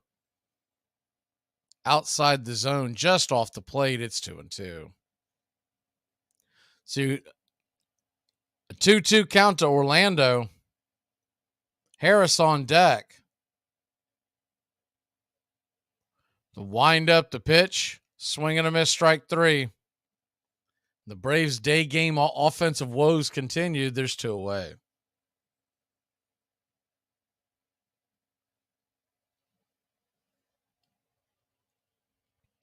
That'll bring Michael Harris II to the plate. Harris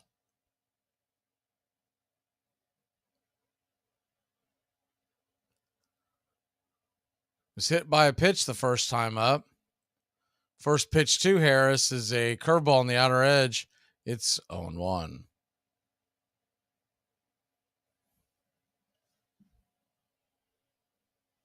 The 0-1 to Michael. Swung on, and it's a comebacker. Just went foul. Thought it was heading towards the mound, but it kicked backwards and went foul in between home and first. Braves have got to figure out this daytime offensive woes stuff, because very good chance that their playoff games will be during the daytime again. They tend to put the teams in certain markets on the day games in the first round of the playoffs. That's what happened last year, and they just did not score.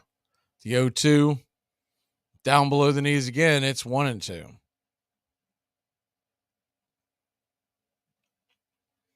Kansas City leads Washington 2-0. That game is in the bottom of the fourth.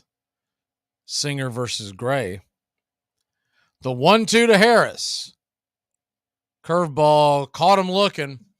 Wide strike, but you can't take that with two strikes. We'll be back in a flash here on Braves Country. Can I have the keys? No! You're out of my will! You're out of my will! That's right, we'll see who croaks first! Here are some baseball facts that you might not have known. Herman Long was a shortstop who played at the turn of the 20th century who set a record in 1889. The record he set was the most errors in a single season with 122, which he accomplished in just 136 games. For reference, the most errors by a player in 2021 was only 24. LeBron James playing at the level he's playing this year already. I mean, it is unbelievable. I gotta remember to record this, man. Yeah, you're not editing nothing. You don't got that talent right now. Armchair. The 1912 World Series was a fiercely fought contest, on and off the field. Fans followed the action by telegraph and on scoreboards mounted in saloons and city squares all across the country. When I was 13 years old, I got a job posting scores in an old-fashioned corner saloon at 85th Street and 1st Avenue. At World Series time, a complete play-by-play came over the ticker, and the management had me stand on a platform and read the tape in a loud voice. This was 1912, remember? Giants and the Red Sox. And the saloon was jammed to overflowing with hundreds inside and out, eagerly following each game's progress. No individual, whether player, manager, owner, critic, or spectator, who went through the 1912 World Series will ever forget it. There never was another like it. From the lofty perch of the bleacherite, it was a series crammed with thrills and gulps, cheers and gasps, dejection and wild exultation, recrimination and adoration, excuse and condemnation. Spalding died.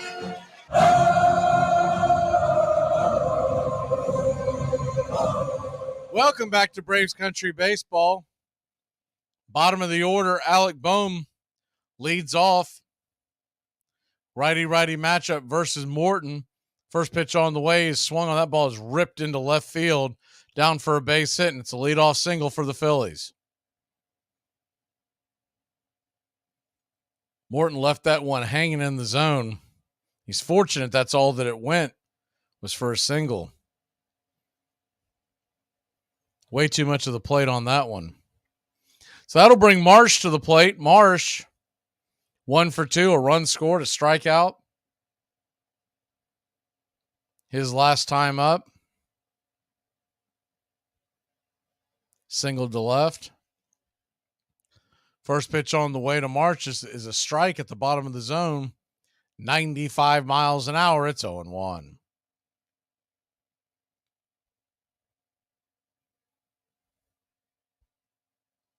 The 0-1. Swing and a miss. Curveball. A little surprised he swung at that one. That thing damn near hit his back leg. It's 0-2. Really get more of an appreciation for these Braves City Connect jerseys as the 0-2 pitch on the way. Swing and a miss, strike 3. Good curve by Charlie. There's one away. It's not that the City Connect jerseys were very creative because they're basically just took the old ones from the 70s and used essentially the same pattern, the same color and whatnot. But you see some of these others and they're just awful. Thankfully, we don't have to look at that. I mean, these Baltimore ones, I think it also might be Baltimore's kryptonite because they haven't done anything the last 2 nights, and they were playing pretty good baseball until they put those things on. First pitch to Cody Clemens is off the plate wide. Fastball misses 1-0. Clemens doubled to right his last time up. Grounded out in the first. First time up, excuse me. The 1-0 pitch. Right there, first strike on the outer edge. It's 1-1. Warming up in the bullpen is the left-hander, A.J. Minter. You got to figure he's being set up as the 1-1. Just below the knees, 2-1. You got to figure this is in response to the fact that Bryce Harper is due up either later this inning or early in the next. The 2-1 pitch, way off the plate wide. Ball 3-1. And Charlie's about out of gas, 94 miles an hour. That pitch just sailed on him.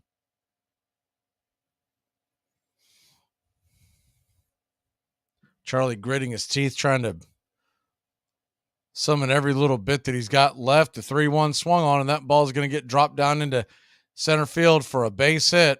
So you got runners on first and second, and only one out. In the top of the order, the left-handed bat of Bryson Stott coming to the plate. We might get Minter here. I thought maybe if he got Clemens, they'd let him go, but we'll see how they do this. I mean, Stott is 1 for 2. He struck out, he singled, and he also hit a sac fly. Yep, Snickers coming up the steps, so that means we'll get a pitching change. We'll be back in a flash here on Braves Country. Runners on first and second, and one out in the sixth. Minter coming in to face the lefty. What can I say? I guess you're on to me. You said you'd take a bullet for me. You'd never take a bullet for me. Probably not. No one ever takes a bullet. It's just something people say that they don't mean, like, how was your day? Or, we'll stop if it hurts. Here are some baseball facts you might not have known. When the Dodgers beat the Giants in the 2021 NLDS, it was Max Scherzer who closed out the game. Because the score was 2-1, Scherzer was credited with a save. It was the very first save of Scherzer's 16-year-long professional career. In 1980, the legendary Willie Mays was actually banned from baseball. Commissioner Bowie Kuhn learned that Mays had taken a job at a casino and was concerned that he would gamble, even though he only worked there as a greeter. The ban didn't last long and was reversed 5 years later in 1985. You'll do anything to stay healthy, so isn't it time to think about your water? Aquasana water filters remove contaminants other filters don't, like lead, bacteria, viruses, and pesticides. Up to 99% of 88 contaminants, while leaving vital minerals you need like potassium, calcium, and magnesium. Visit waterfilter.com now. That's waterfilter.com for pure, delicious water and the ultimate peace of mind. Aquasana. Better water, better you. In 1912, Boston fans had both a championship and a bright new ballpark to boast about. It was there they had beaten the New York Giants, and fans were convinced it had brought them good luck.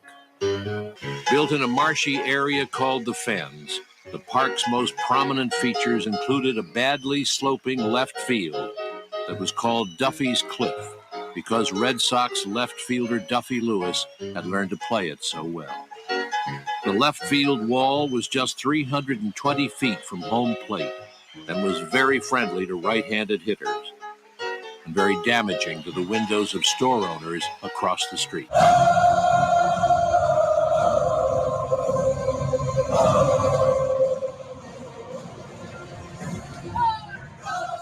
Welcome back to Braves Country Baseball. The Atlanta Braves trail at 2-0.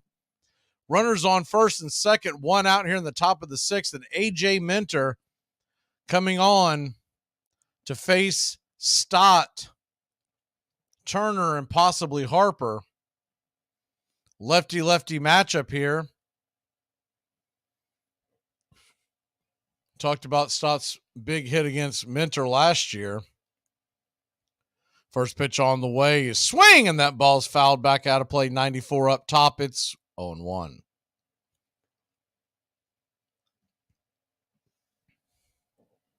Tomorrow night it'll be Spencer Strider on the mound, and then the big question is, do they go back on the 0-1 pitch? Swing and a miss, 95. It's 0-2. Do they go back to Elder Monday versus Oakland?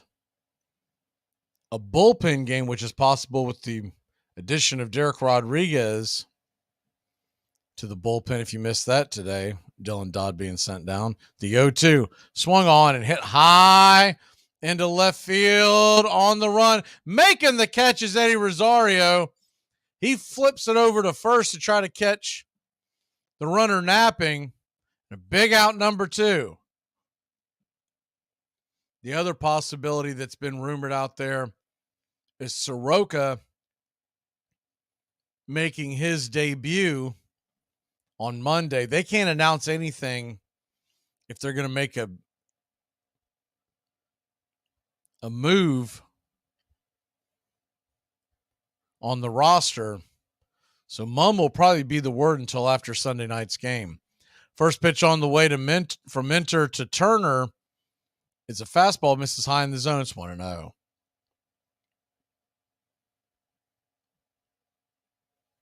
Lefty-righty matchup.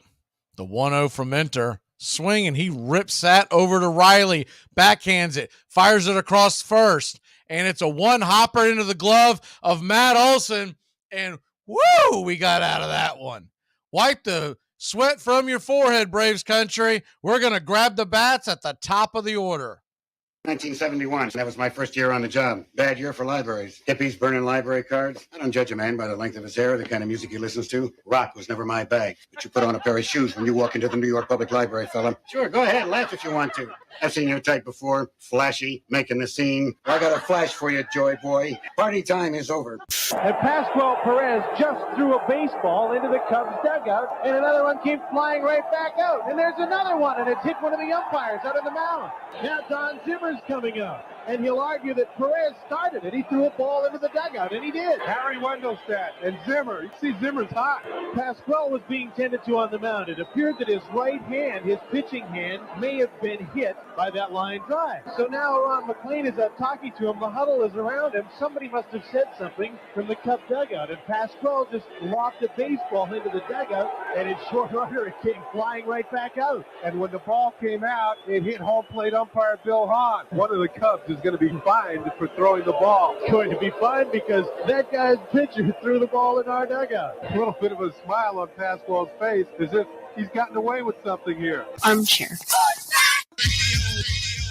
Ebbets spent $750,000 to build his park, with its marble rotunda and chandeliers made in the form of bats and balls. So much that he had to sell half his interest in the team to pay his debts. Ebbets Field opened to the public on April 5th, 1913, an exhibition game against the Highlanders, who officially changed their name that spring to the New York Yankees. Brooklyn won 3-2. An inside-the-park home run by a young former dental student named Casey Stengel made the difference. fans. Over the next 45 summers, Ebbets Field would witness some of the worst baseball ever played and some of the very best.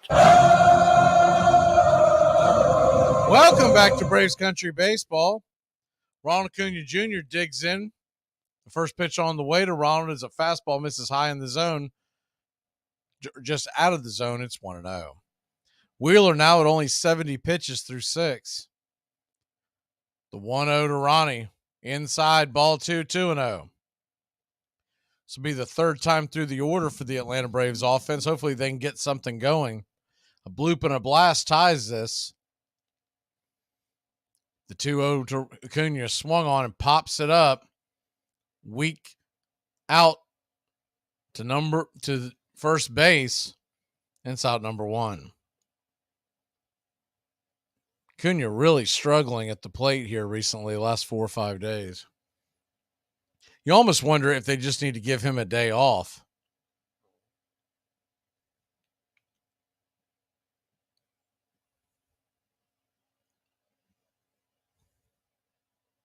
So that'll bring Matt Olson to the plate. Olson, he's 0 for 2, and the first pitch to Olson is a 96-mile-an-hour fastball. Up around the letters, it's 1-0.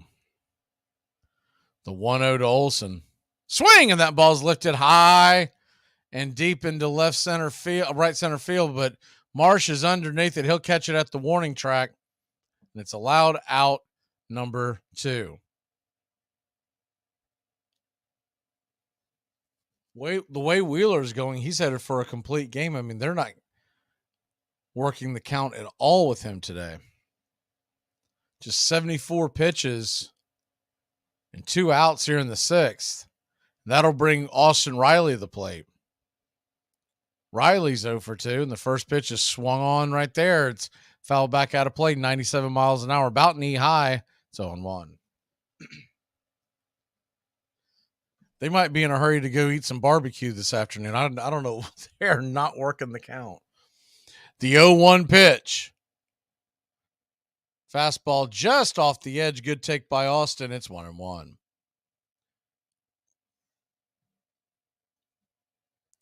It's about time to turn back time. This is the 1-1 on the way. Swing, and that ball's rifled down the left field line. It's going to be fair. Up against the wall, and Riley is cruising in towards second. I think that's going to end up being a ground rule double because I believe the ball hit the ball person's chair out there in left field. Would have been a double regardless.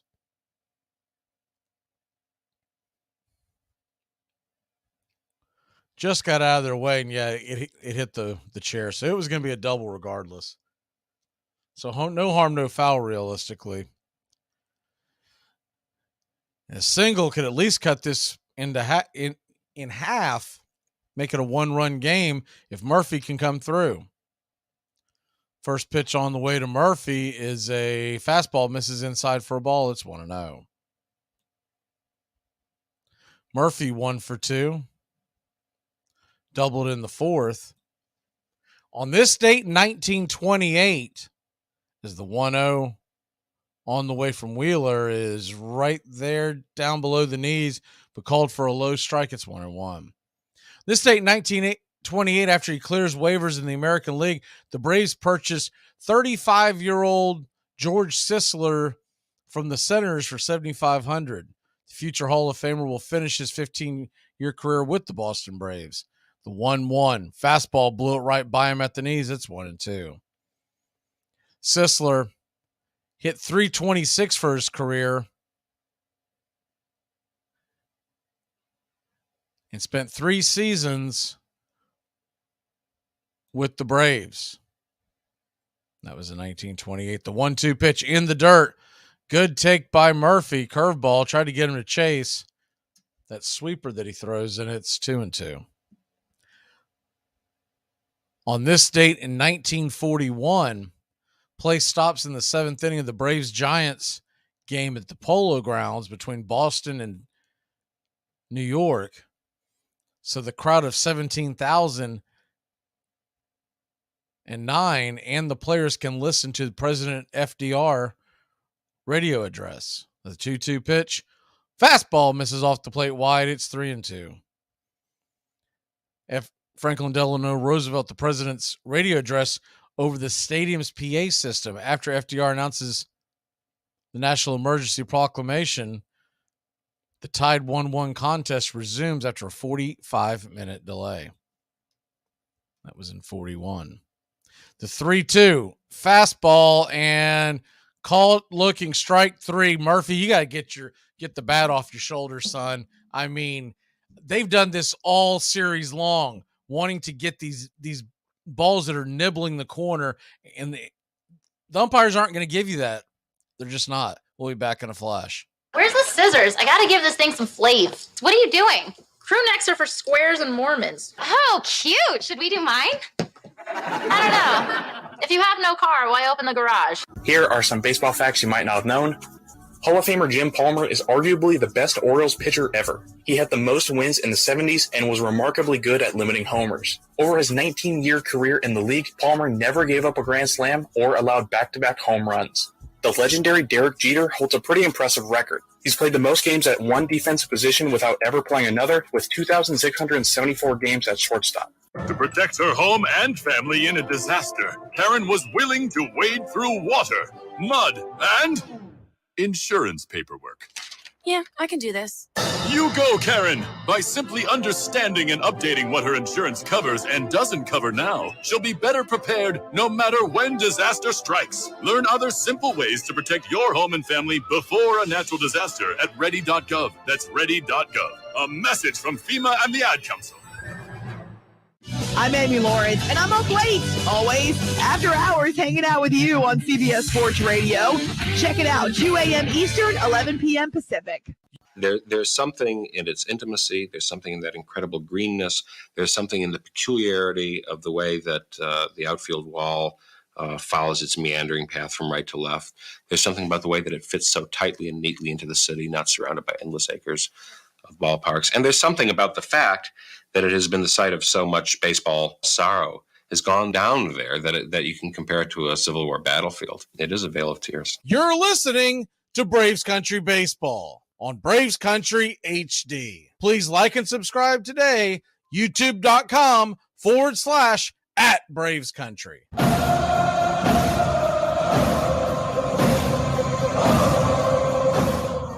Welcome back to Braves Country Baseball. They're going to try to go to the well one more time and have A.J. Minter start the inning off against Bryce Harper. This may be his last batter. We'll have to see. First pitch on the way to Harper is a fastball, 95 top shelf, rifled foul back behind the plate. It's 0-1. This is a pretty interesting one. In 1984, president of the Pacific League, minor league system, William Cutter asked, how do you find a bat boy? As the 0-1 pitch is called for a strike. Cutter right there on the inner part of the plate. It's 0-2. Portland Beavers bat boy Sam Morris is thrown out of a game by umpire Pam Pastama for refusing as the fastball called strike 3, 96 miles an hour, caught Harper looking. Must have been looking for the off speed because that was right down Main Street. And there's one away.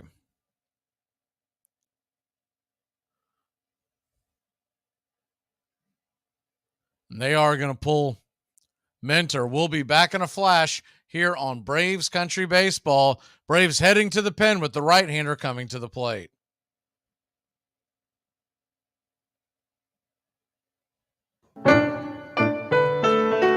Hey, Braves Country. Braves Country HD is bringing you Braves Country Baseball. Braves Country comes to you every Tuesday night and Friday night, and 2 bonus games every week. Hi, I'm Mac Magee, and we'll be bringing you play-by-play, pitch-by-pitch of your Atlanta Braves. It's free to listen. Please like and subscribe. YouTube.com/@Braves Country. Braves Country Baseball for the fans, by the fans.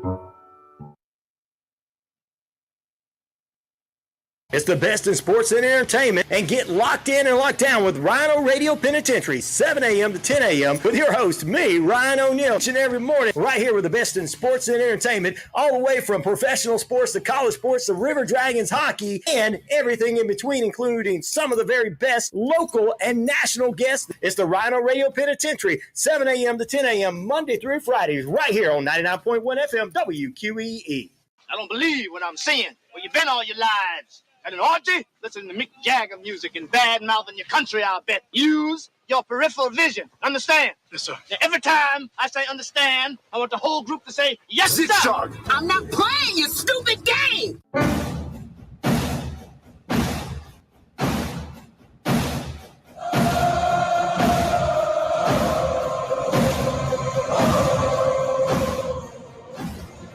Welcome back to Braves Country Baseball. Kirby Yates is going to come in for a pitching change. We await that. On this date, 1984, president of the Pacific League, William Cutter, asks, how do you find a bat boy?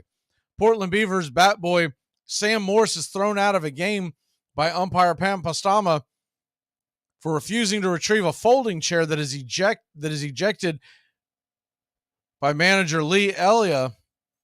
He had hurled it into right field during an animated tirade. The 14-year-old high school student who declined to follow the arbitrator's directive as the first pitch on the way from Yates is in the dirt. It's 1-0. Out of loyalty to his skipper, will not have to pay the $25 fine, which is usually automatic when tossed from a PCL game. The 1-0 misses out wide. It's 2-0. Trying to find a 14-year-old bat boy. The 2-0 pitch.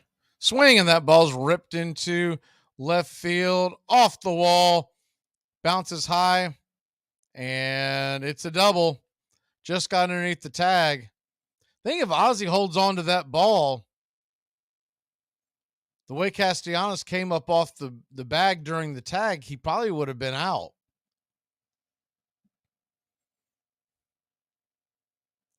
Pretty good throw by Rosario. But Ozzie just dropped the ball. That's all there was to it. So 1 on and 1 out, and Yates. I mean, I don't know why you go to Yates when Minter was pitching pretty well and Schwarber was on deck. First pitch on the way to Schwarber is a fastball at the knees. Called for a strike. It's 0-1. Schwarber's 0 for 2 in the series. He's been quiet so far. But the 0-1 pitch, nowhere near the zone. It's 1-1. On this date in 1992, the last place Braves beat the Phillies at Veterans Stadium 9-3. The 1-1 from Yates. Off the plate wide again, it's 2-0. The victory starts a 78-37 run, which will propel Atlanta to its second straight Western Division title, finishing 8 games in front of the Cincinnati Reds. The 2-1 pitch. Swing and a miss. Splitter. On the outer edge, it's 2-2. And on this date, 1993, after hitting just 143 in 26 games for the Rockies, former Brave, former Philly Dale Murphy retires from baseball. The two-time NL MVP for the Atlanta Braves leaves the game with a career average of 265 as the 2-2 to Schwarber just misses off the plate wide. It's now a full count. He also finished with 398 home runs and 1,266 RBIs and should be in the Hall of Fame. It's an absolute crime. And that's your turn back time. The 3-2 pitch. Down below the knees. Yates nowhere near it. So far, he's faced 2 batters, looked outmatched by both of them. There's 2 on and 1 out.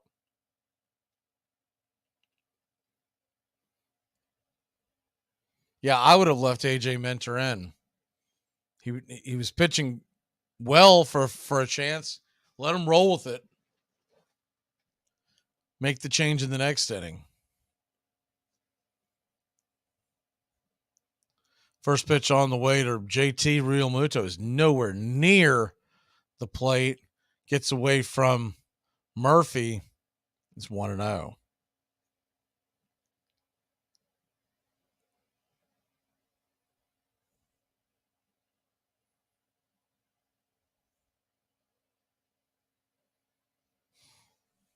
The 1-0 from Yates. Swing and a miss strike, 93 on the outer edge. It's 1-1. Now Yates drops the ball delivered to him.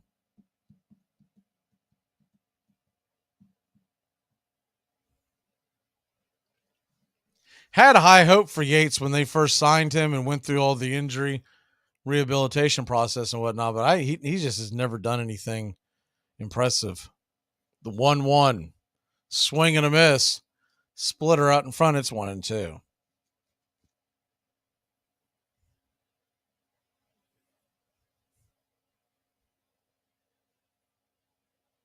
And they continue to put him in high leverage situations. The 1-2 on the way, off the plate wide, 2-2.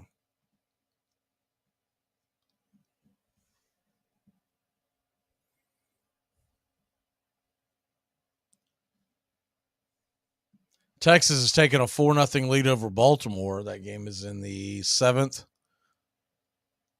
And Baltimore has just scored, so it's 4-1. Yates steps off the mound.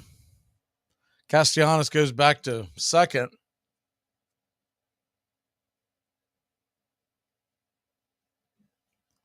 The 2-2. Swing and a miss, strike 3. Yates gets an out. And there's 2 away.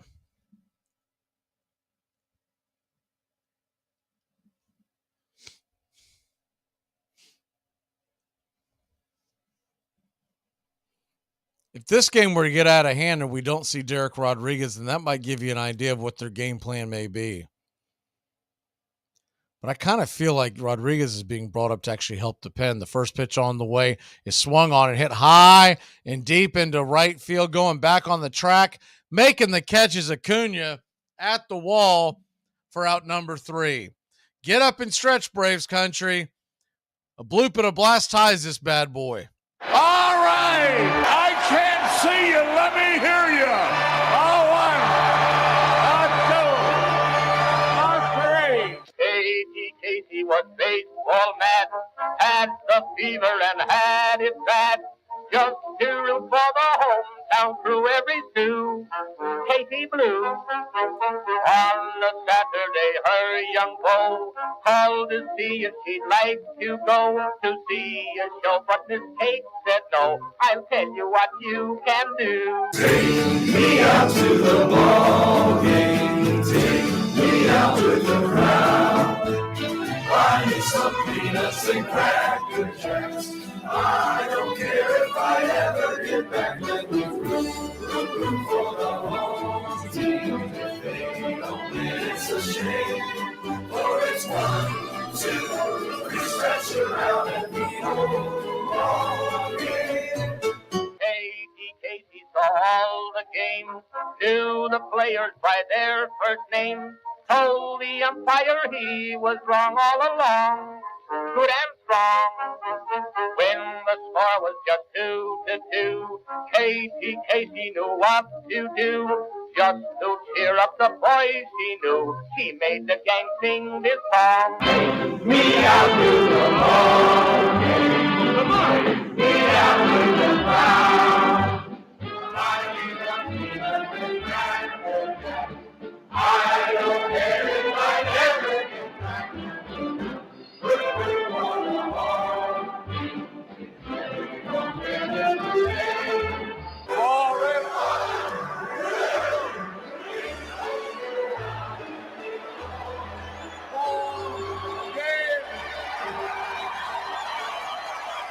Welcome back to Braves Country Baseball. You know, something else to keep in mind as we head to the bottom of the seventh inning, Marcell Ozuna coming to the plate. However they set up this pitching rotation the next few days, they're going to want to put their best foot forward the beginning of not next week, but the week after, as the first pitch on the way from Wheeler is a fastball strike on the outer edge, swing and a miss. It's 0-1. So the Mets will be coming into town. You got to figure they're going to want their three best out there. The 0-1, swing and a miss strike. It's 0-2. So fastball to start it off.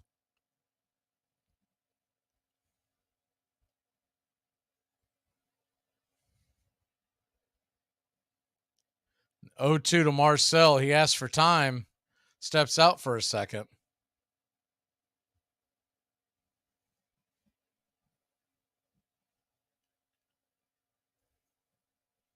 The 0-2 pitch.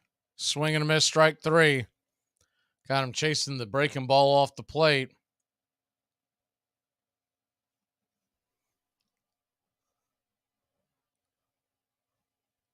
And there's one away.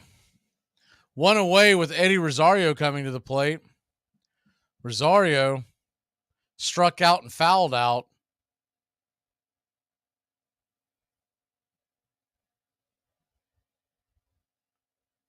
The first pitch on the way is a ball, misses outside. It's 1-0.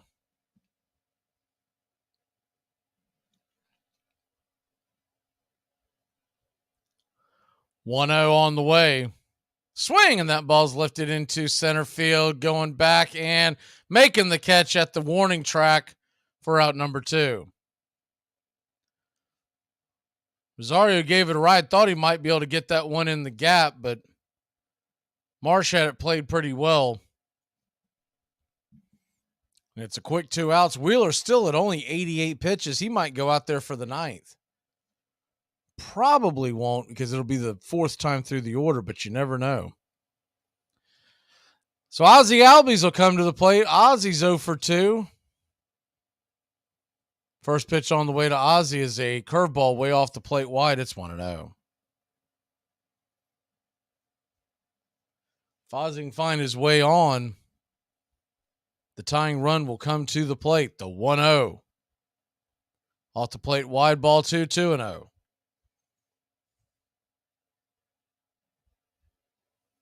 The half empty look is the Braves are down 2-0. The half full is it could be a lot worse.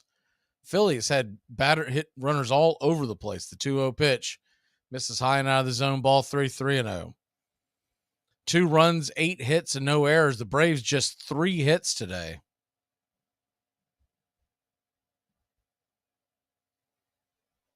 The 3-0 off the plate. Whoa. Calling it a wide strike. I don't know about that one. Decently called game today for Beck, so I'll give him a pass. The 3-1 pitch, swing and pops it up. Foul back out of play. Jammed him in there, and it's 3-2. Philly has also reached 5 times via the walk, whereas Wheeler has walked nobody. So that's 13 base runners. The 3-2 pitch off the plate wide, ball 4. The first walk of the game for the Atlanta Braves, and maybe some life here as Ozzie Albies heads down to first, and Orlando Arcia is coming to the plate.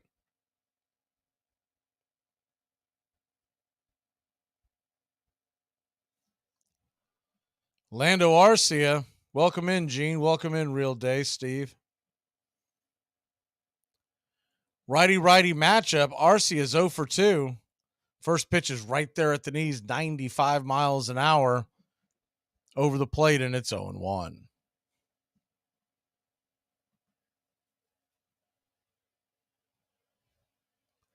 The 0-1.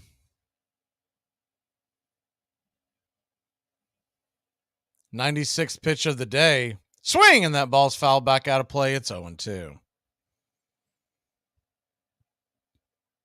So Orlando, who struck out his last time up, grounded out his first time. He's now down 0-2. Runner at first, 2 outs, 1 in the gap, which definitely score Ozzie. The 0-2 pitch, swing and a miss, strike 3, blew it right by him. Arcia slams his bat, slams his helmet, and that'll end the inning. That might be it for Wheeler, and if so, that's an impressive outing. Wheeler, 7 innings, 10 strikeouts to just 1 walk. We'll be back in a flash here on Braves Country.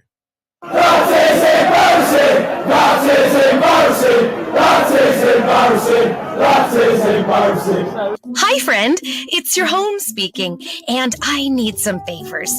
Could you turn on some of the lights in the basement?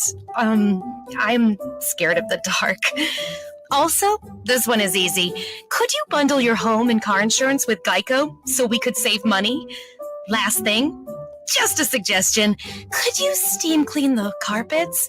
I need a spa day. Geico. For bundling made easy, go to geico.com today. Hey, Braves Country. Braves Country HD is bringing you Braves Country Baseball. Braves Country comes to you every Tuesday night and Friday night, and 2 bonus games every week. Hi, I'm Mac Magee, and we'll be bringing you play-by-play, pitch-by-pitch, your Atlanta Braves. It's free to listen. Please like and subscribe. YouTube.com/@Braves Country. Braves Country Baseball for the fans, by the fans. How the hell can you wear a Bears jersey at a Packer game? This is worse than when you wore the Air Supply t-shirt to the Aerosmith concert. Like other captains of industry, Spalding crushed or bought out his competitors, becoming the largest sporting goods manufacturer in the country. Spalding Sporting Goods, its proprietor said, is converting all America to the gospel of exercise. Spalding ran his team and his empire from the private box he built for himself in Chicago's Congress Street grounds, fitted out with a gong to summon servants and a new invention, a telephone, to keep track of all his enterprises while he watched the game. Newspapers called him the baseball messiah.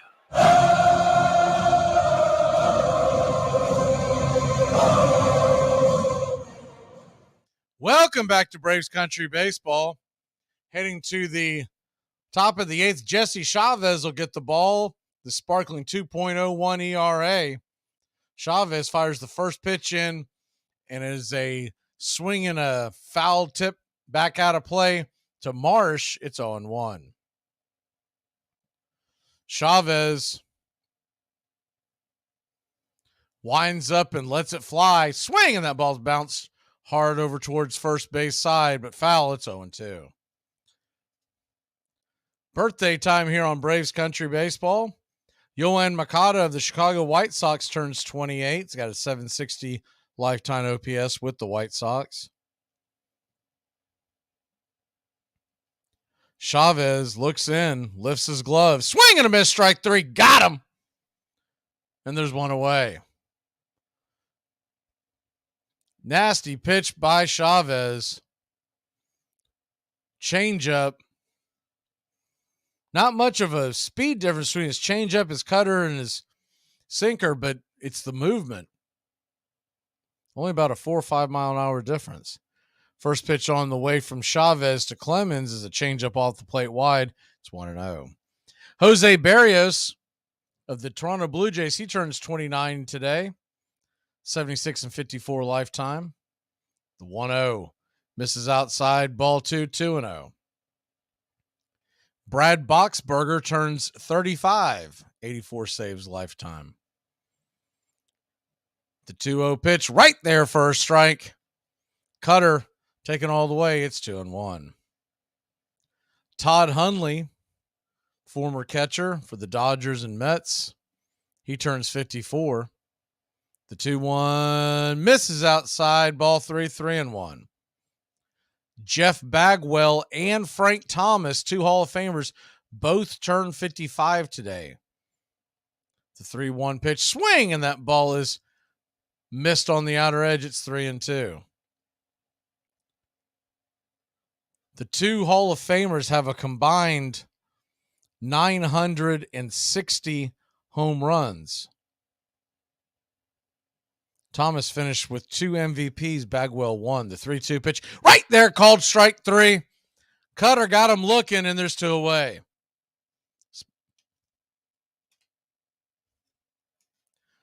Non-baseball birthdays today. 1987 Wimbledon champion Pat Cash turns 58.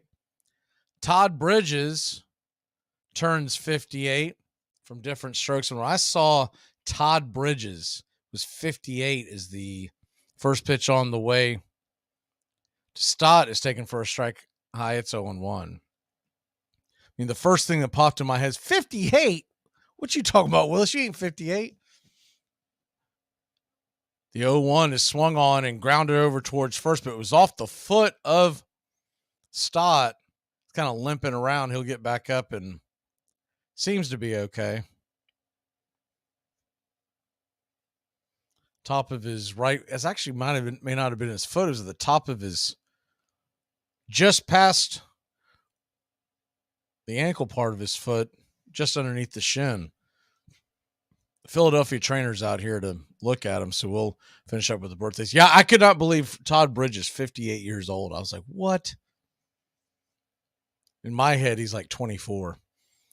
Andre 3000 turns 48 from Atlanta, Georgia. Of course, he was at the celebration Thursday night. And Perry Gilpin turns 62. You might know her better as Roz from Frasier.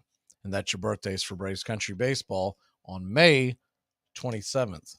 Memorial Day weekend. Hope everyone's enjoying their Memorial Day weekend. Thank you to all that gave so we could do things like this. Men and women who have served and died for our country. Stott appears to be okay, but man, he is really shaking that foot. It's going to be one of those things. It'll be interesting to see if he comes back out for defense.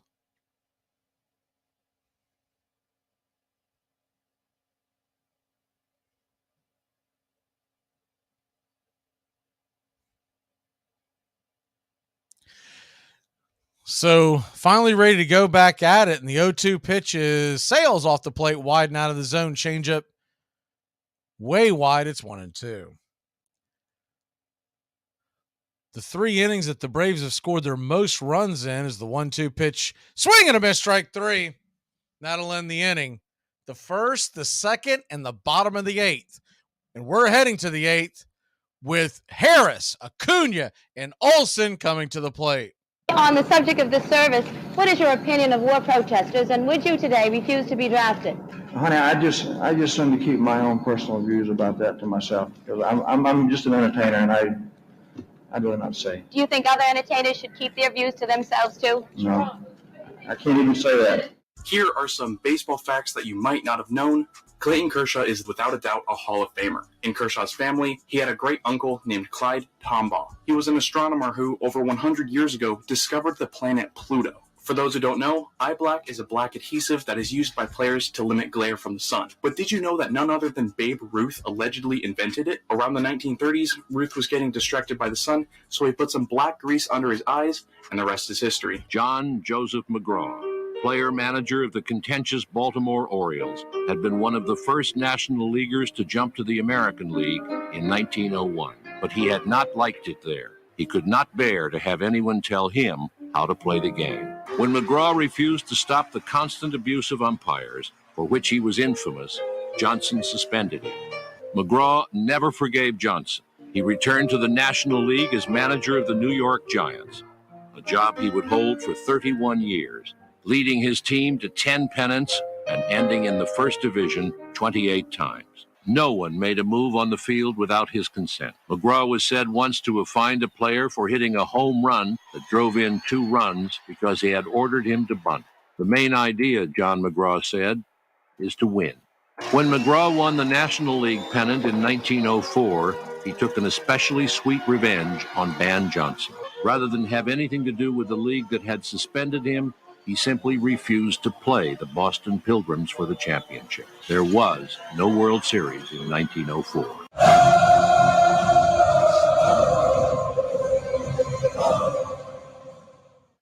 Welcome back to Braves Country Baseball. Shadows creeping across the mound again. The first pitch to Harris is swung on. He bangs that one off of his foot.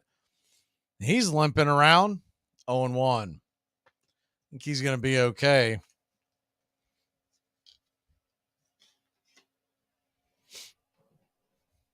Thought we were past the shadows, but we got another one creeping across where the sunlight's about halfway in between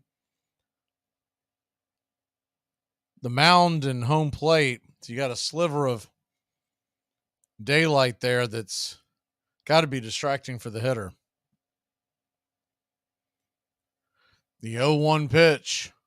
Swing and a miss, nowhere near it. Curveball down and away. It's 0-2.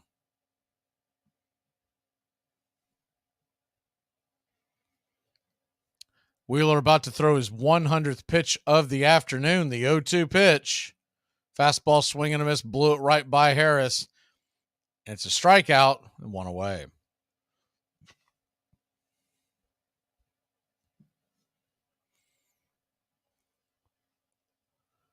So 1 down in the top of the order coming to the plate. Ronald Acuna Jr. See if he can get back to where he was just a week or so ago.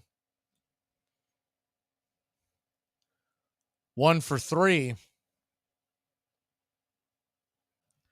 The first pitch to Acuna is a fastball, top of the zone for a strike. Acuna doesn't like it. It was an iffy pitch. Iffy strike, it's 0-1.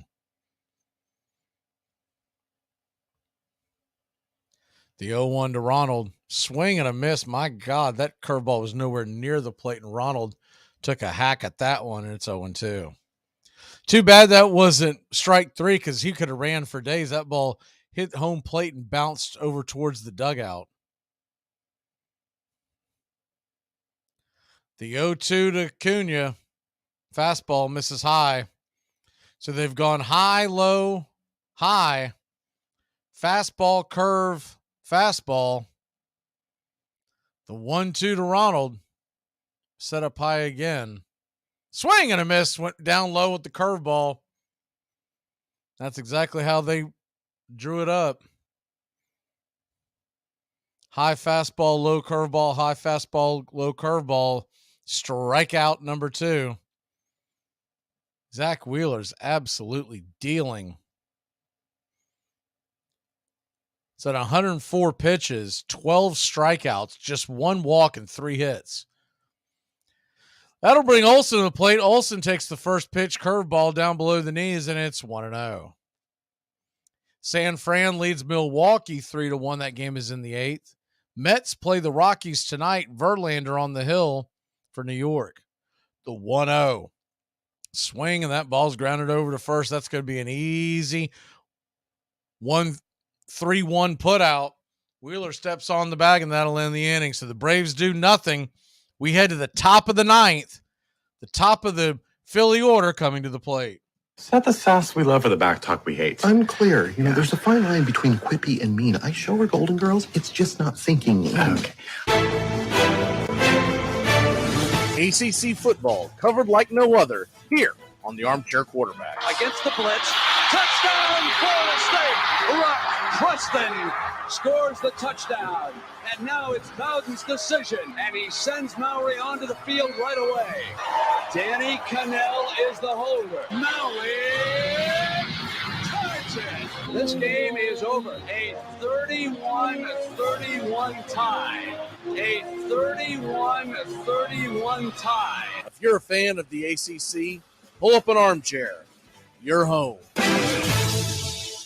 Here are some baseball facts that you might not have known. Ted Williams is undoubtedly a top 5 hitter in the history of baseball. When he passed away, parts of his family claimed that he wanted to be put into a state of biostasis through being cryogenically frozen. So, surgeons decapitated Williams, froze his body in a giant cylinder, and froze his head in a steel can. This was done with the hope that one day he could be revived from the dead. August 3rd, 1903. To the editor, it makes sense to teach a child to play chess. But what is the point of a crazy game like baseball? Here in educated America, adults play baseball. They run after a leather ball like children. I want my boy to grow up to be a mensch, not a wild American runner. Dear sir, let your boy play baseball and play it well, so long as it does not interfere with his education or get him into bad company. Let us not so raise the children that they should grow up foreigners in their own birthplace. Abraham Kahan, editor. You're listening to Braves Country Baseball. Please like and subscribe today.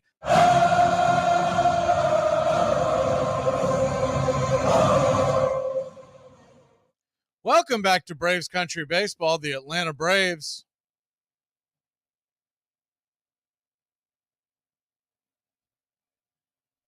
trail 2-0. Joe Jimenez is back out there. First pitch on the way from Jimenez is a fastball strike on the outer edge, 95 miles an hour. It's 0-1.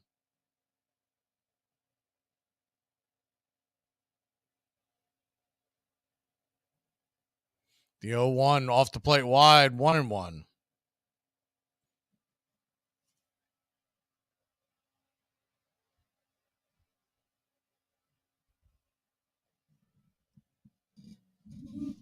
One on the way. Misses high, 2-1.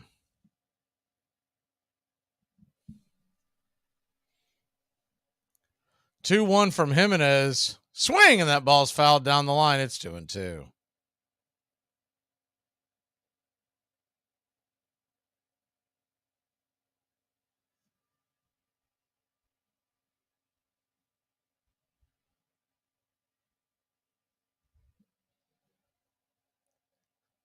The 2-2 misses. It's 3-2.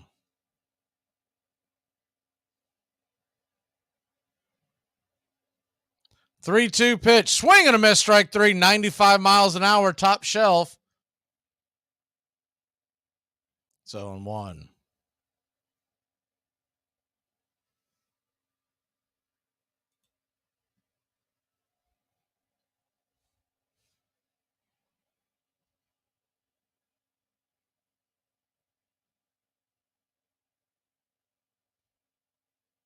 So that'll bring Bryce Harper to the plate. Harper 0 for 2.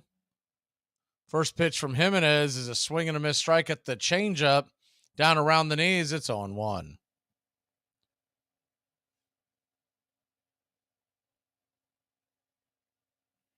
The 0-1 off the plate wide, it's 1-1.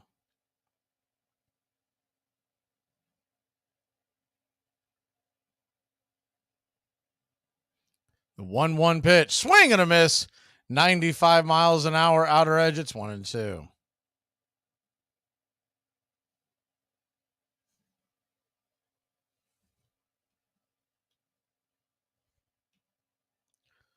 One-two pitch on the way, 95 miles an hour, misses well inside, it's 2-2.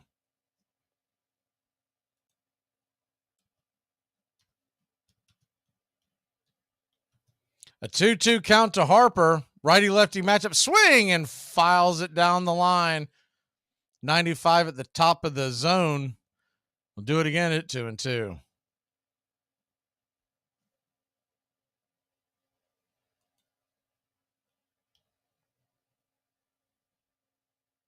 Two misses down low. 3-2.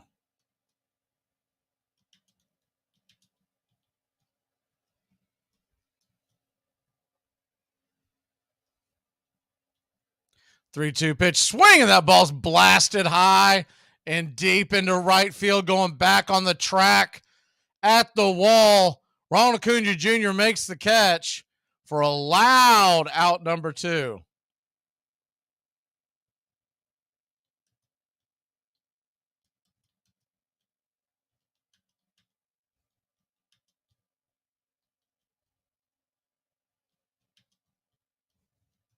So 2 outs, and Castellanos will come to the plate.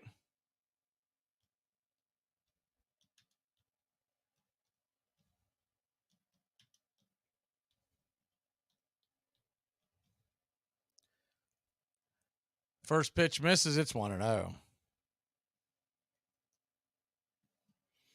The 1-0 down below the knees, ball 2, 2-0. So he's gone 4-seam fastball at the top of the zone. Changeup at the bottom. The 2-0. Fastball right there. Right down Main Street, it's 2-1.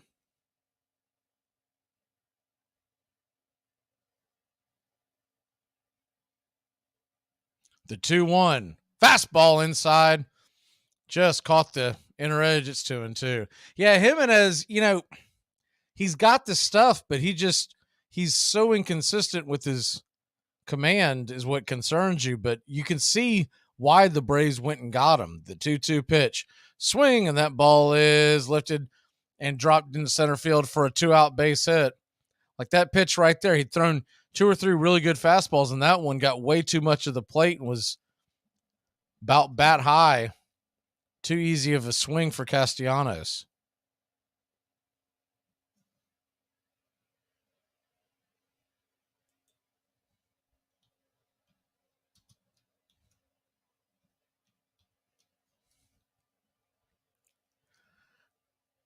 So Schwarber comes to the plate.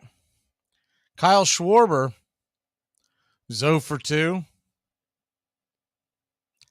Texas leads Baltimore 5-1. First pitch on the way to Schwarber just misses the bottom of the zone. It's 1-0.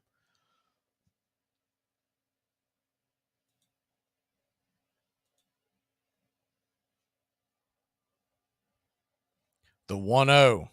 Swing, and that ball's belted high and deep into right field. Another one right there on the track, and it'll die into the glove of Acuna. 2 scary ones, and that'll end the inning. We'll head to the bottom of the 9th, our last chance, but we got the guys that we want up there coming to the plate. Why is the dog on the counter? He likes to be tall. Here are some baseball facts that you might not have known. Joey Votto is one of the most patient, disciplined players in the game, and he could be a future Hall of Famer. He also has a ridiculously low pop-up rate over his career, which is at about 2%. Northern Tool and Equipment. My girlfriend has given me a pet name. I'm afraid to ask. Snuggle Muffin. No, it isn't. And she uses it in public. Okay, so give your girlfriend a pet name she'll hate, like Thunder Chunky. I couldn't do that. I see. Too harsh for Snuggle Muffin. Okay. Drown her out with a 200-mile-per-hour cordless leaf blower. Got it. Here she comes. Hey, Snuggle Muffin. What are you doing, Snuggle? I am so out of here. Wait. Come back, Thunder Chunky. There's no problem a little horsepower can't solve. Armchair. Hey, check it out. A snow cone machine. A snow cone machine? You're saying it wrong. It's a snow cone machine. I just found your old milkshake machine. Oh, we're going to have to move the toaster. Between seasons, baseball's brightest stars supplemented their salaries on the vaudeville circuit. Outfielder Turkey Mike Donlin of the New York Giants married an actress and performed with her on tour. Cap Anson recited a monologue written for him by George M. Cohan. Even Christy Mathewson once played the Palace.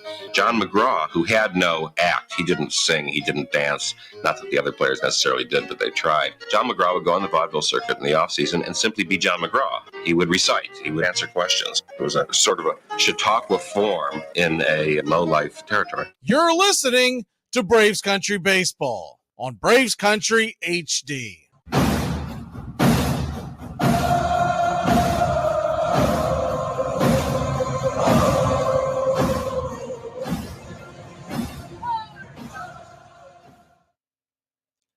Welcome back to Braves Country Baseball.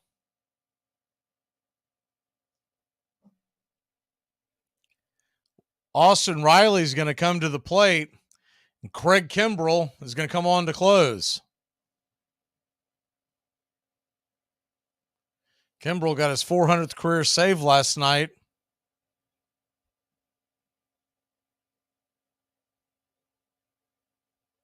First pitch on the way from Kimbrell is a fastball high. Just missed the top of the zone, 96 miles an hour, and it's 1-0. Kimbrell coming out throwing harder than he did at the beginning last night. We started off around 94. The 1-0. Fastball right there on the outer edge. It's 2-0.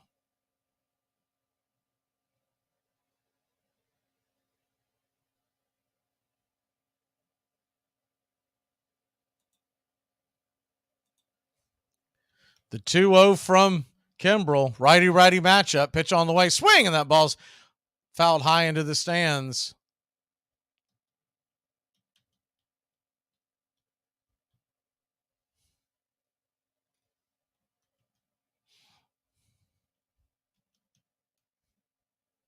The 1-2. They set up high. Fastball swung on and fouled back 97 right in his kitchen. Do it again at 0-2. 1-2, excuse me.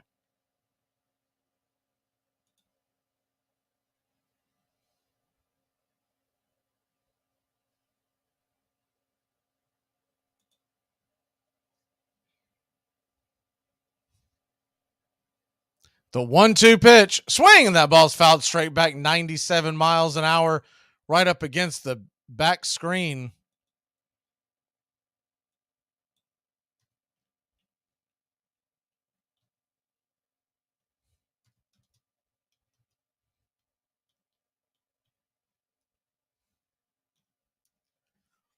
The 1-2 delivery, swing and a miss. No, he just got a piece of it, pops it high in the sky. It's going to be easily playable for out number 1. Shallow fly ball to center field. That has got to be an absolute nightmare facing Craig Kimbrell with that strip of sunshine that's cutting in between home plate. So Sean Murphy will come to the plate. He's just trying to get on to give someone a chance to knock him in. The first pitch to Murph is off the plate wide 97. It's 0-1. 1-0, excuse me.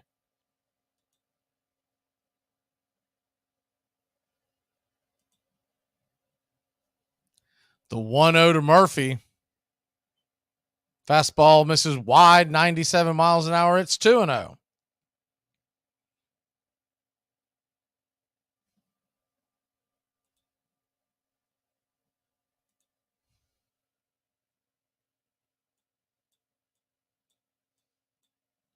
The 2-0 pitch. Fastball. Ball 3-0. 97 miles an hour. Just on the outer part of the plate.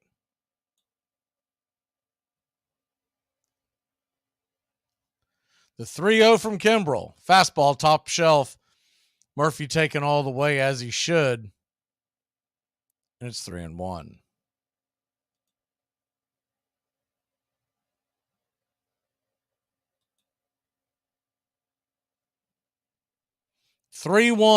Swing, and that ball's fouled back out of play. 97 mile an hour fastball, bottom corner of the zone.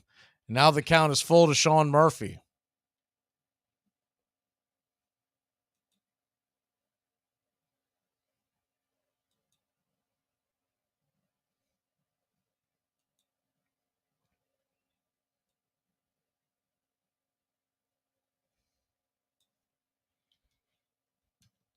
The 3-2 pitch. Swing, and that ball's belted high and deep. Going back on the track. At the wall. It's over the wall. A solo shot has cut this lead in half. And it's 2-1, and the tying run will be coming to the plate in the form of Marcell Ozuna. His 11th of the year, 37th RBI.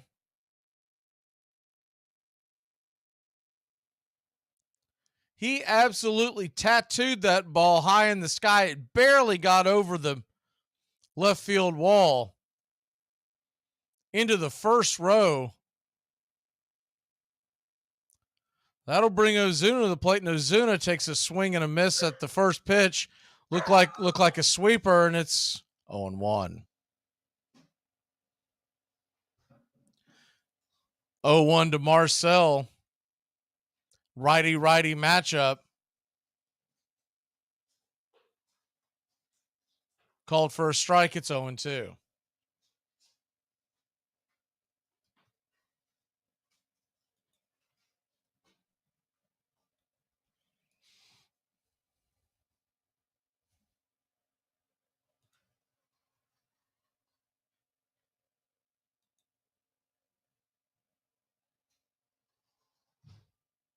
The 0-2 pitch to Ozuna.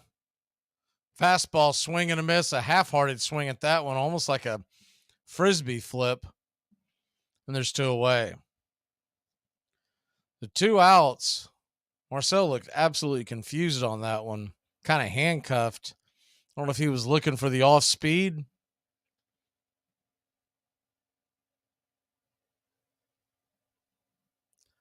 That'll bring Eddie Rosario to the plate. Rosario looking to get into one. First pitch to Rosario is inside. Fastball misses. It's 1-0.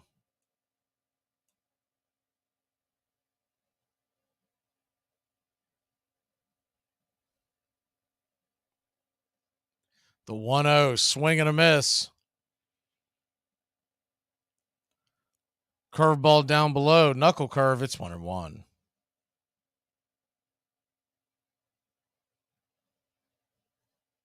The 1-1 from Kimbrel. Swing and just got a piece of it, grounded it, fouled past the first base line. And it's 1-2.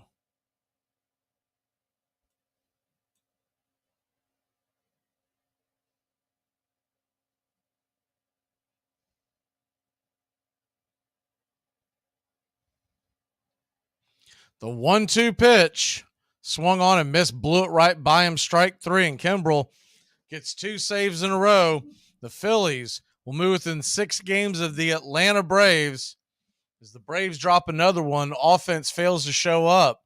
Other than the home run by Sean Murphy, Braves 1 run, 4 hits, no errors.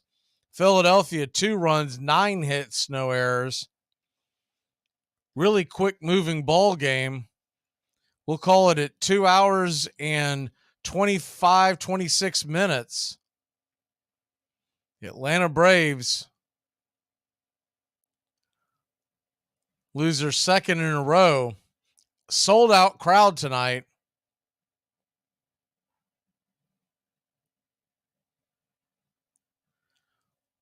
And then some, 42,665. 41-1 is what Truist typically holds. So I guess there were some folks sitting on each other's shoulders. Atlanta Braves will be back at it again tomorrow night. Sunday Night Baseball. 7:08 first pitch. Spencer Strider will be on the mound. And hopefully we can get a split in this series.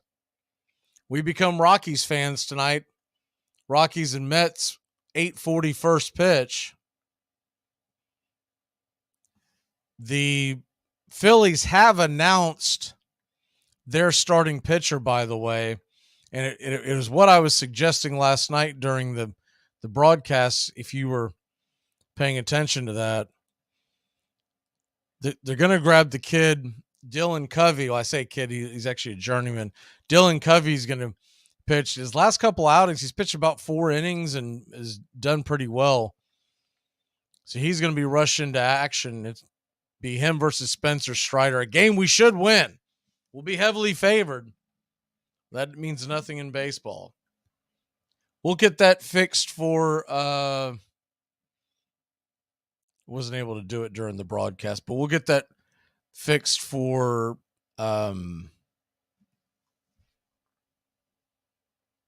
Taylor Jameson. Thanks again, Gene. And thanks for all y'all for tuning in to Braves Country Baseball. We will be back. And hopefully the Braves can get a W as Atlanta falls. A tough one indeed. Have a great night, Braves Country. Get them tomorrow.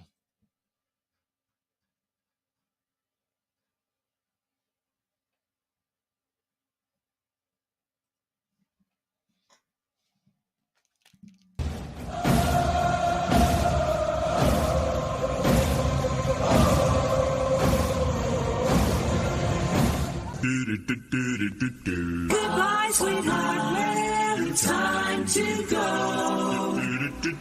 We're back tomorrow with another show. Well, unless we're fired, we'll talk to you then. Goodbye, sweetheart, goodbye. Goodbye. Guys and gals, it's time to go. We'll see you on the next show. Same bat time, same bat channel. Thanks for listening to Braves Country Baseball. With Mac Magee, we're proud to bring you year number 3. Braves Country Baseball comes your way Tuesdays and Friday nights and 2 more bonus games for a total of 4 games a week. You can also catch Braves Country, our daily sports talk show. We go live 3 to 5, 99.1 FM WQEE, Metro Atlanta.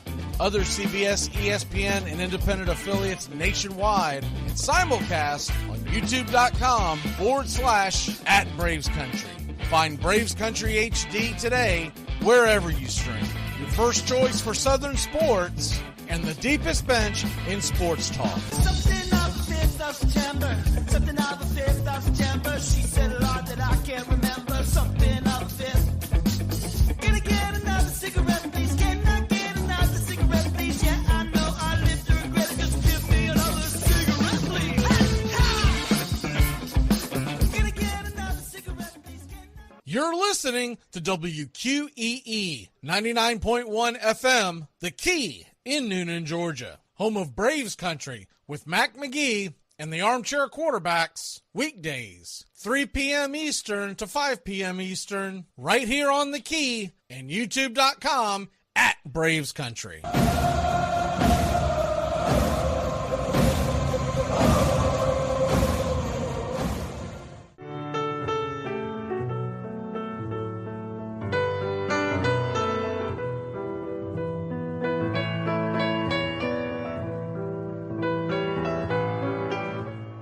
Lineup for yesterday by Ogden Ash.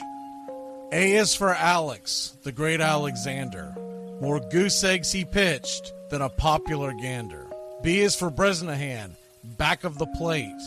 The Cubs were his love and McGraw his hate. C is for Cobb, who grew spikes not corn and made all the basemen wish they weren't born. D is for Dean, the grammatical diz. When they asked who's the tops, said correctly I is. E is for Evers, his jaw in advance, never afraid to tinker with chance. F is for Fordham, and Frankie and Fish. I wish he were back with the Giants, I wish. G is for Gehrig, the pride of the stadium, his record pure gold, his courage pure radium. H is for Hornsby. When pitching to Raj, the pitcher would pitch, then the pitcher would dodge. I is for me, not a hard-hitting man, but an outstanding all-time, incurable fan.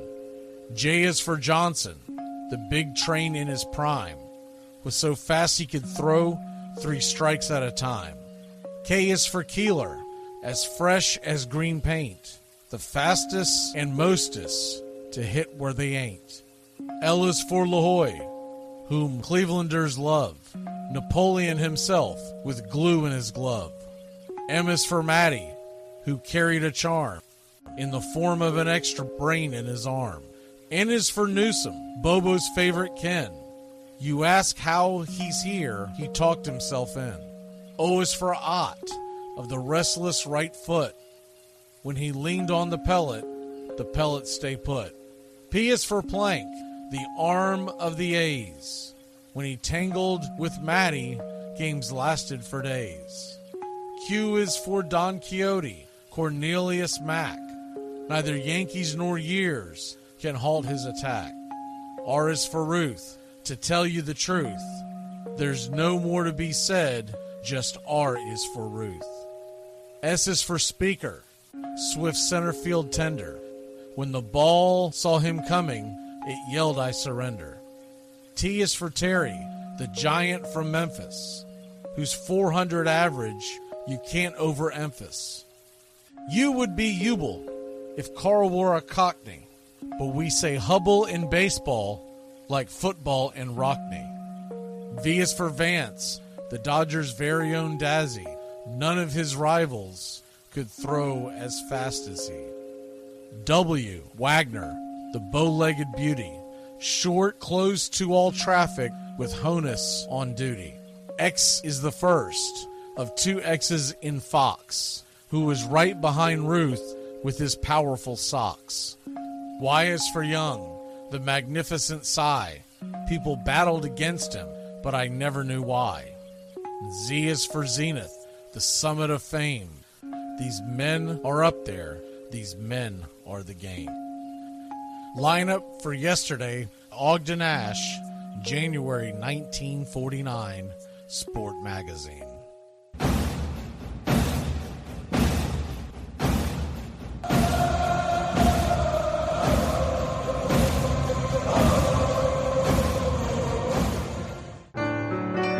Hey Braves fans, I'm Mac Magee with Braves Country. We'll be right here on the key all year long giving you Braves Country baseball, pitch by pitch, inning by inning of your Atlanta Braves. Make sure to catch Braves Country right here on the key. We go live 3 to 5, and we'll keep you up to date on the upcoming schedule for Braves Country. That's Braves Country HD and Braves Country baseball right here on the key.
Casey at the Bat by Ernest Lawrence Thayer.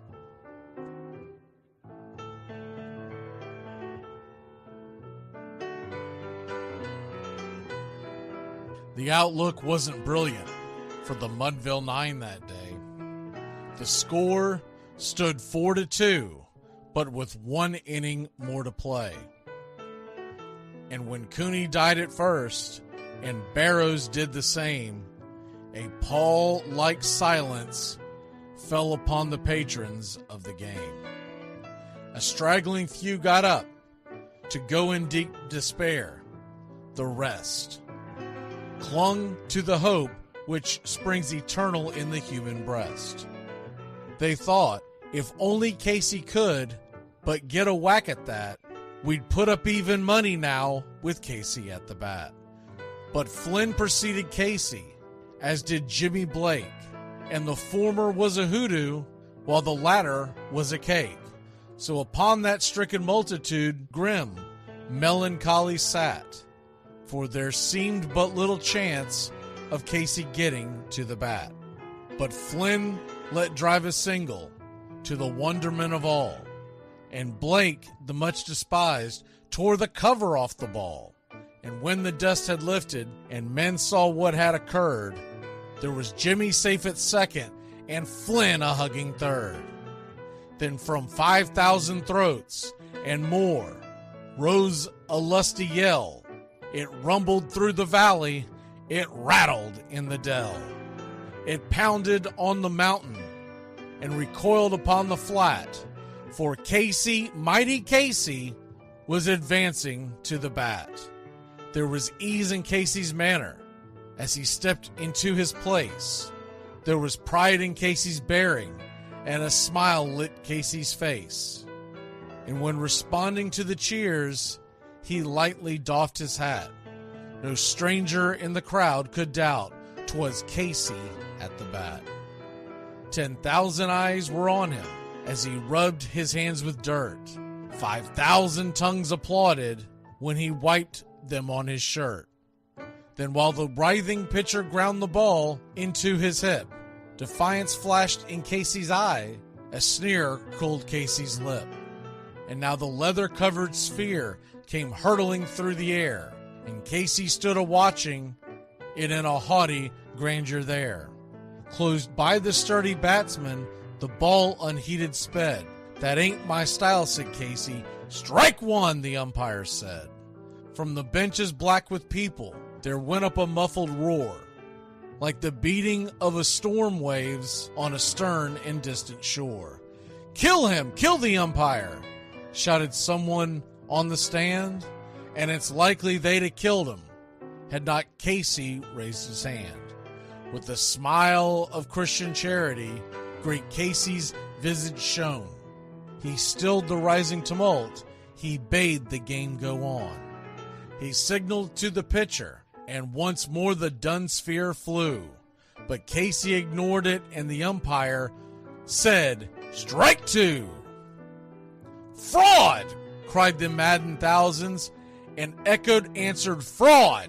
But one scornful look from Casey, and the audience was awed.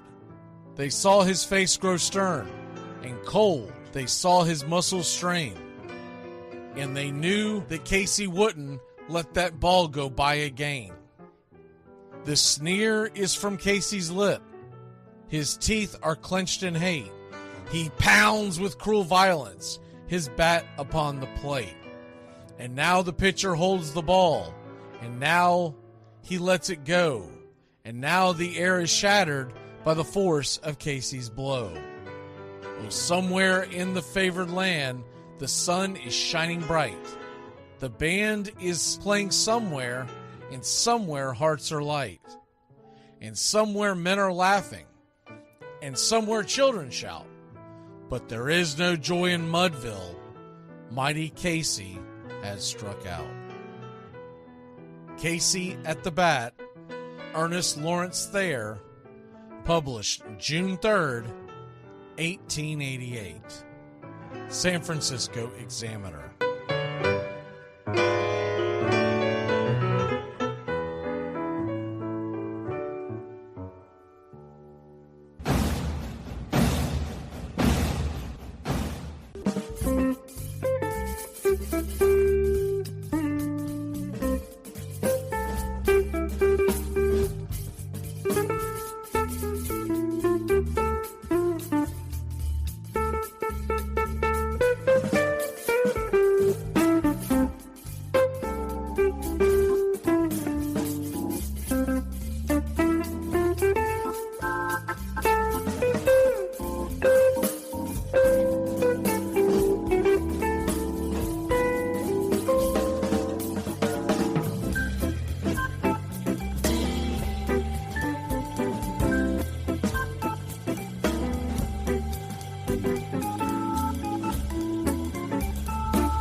Goodbye, sweetheart, well, it's time to go. We're back tomorrow with another show. Well, unless we're fired, we'll talk to you then. Goodbye, sweetheart, goodbye. Goodbye. Guys and gals, it's time to go. We'll see you on the next show. Same bat time, same bat channel. Thanks for listening to Braves Country Baseball. With Mac Magee, we're proud to bring you year number 3. Braves Country Baseball comes your way Tuesdays and Friday nights and 2 more bonus games for a total of 4 games a week. You can also catch Braves Country, our daily sports talk show. We go live 3 to 5, 99.1 FM WQEE, Metro Atlanta. Other CBS, ESPN, and independent affiliates nationwide simulcast on youtube.com/@BravesCountry. Find Braves Country HD today wherever you stream. Your first choice for Southern sports and the deepest bench in sports talk. Something of the 5th of September. Something of the 5th of September. She said a lot that I can't remember. Something of the 5th. Gonna get another cigarette, please. Can I get another cigarette, please? Yeah, I know I live to regret it. Just give me another cigarette, please. Gonna get another cigarette, please. You're listening to WQEE 99.1 FM, The Key in Noonan, Georgia, home of Braves Country with Mac Magee and the Armchair Quarterbacks, weekdays, 3 p.m. Eastern to 5 p.m. Eastern, right here on The Key and youtube.com/Braves Country.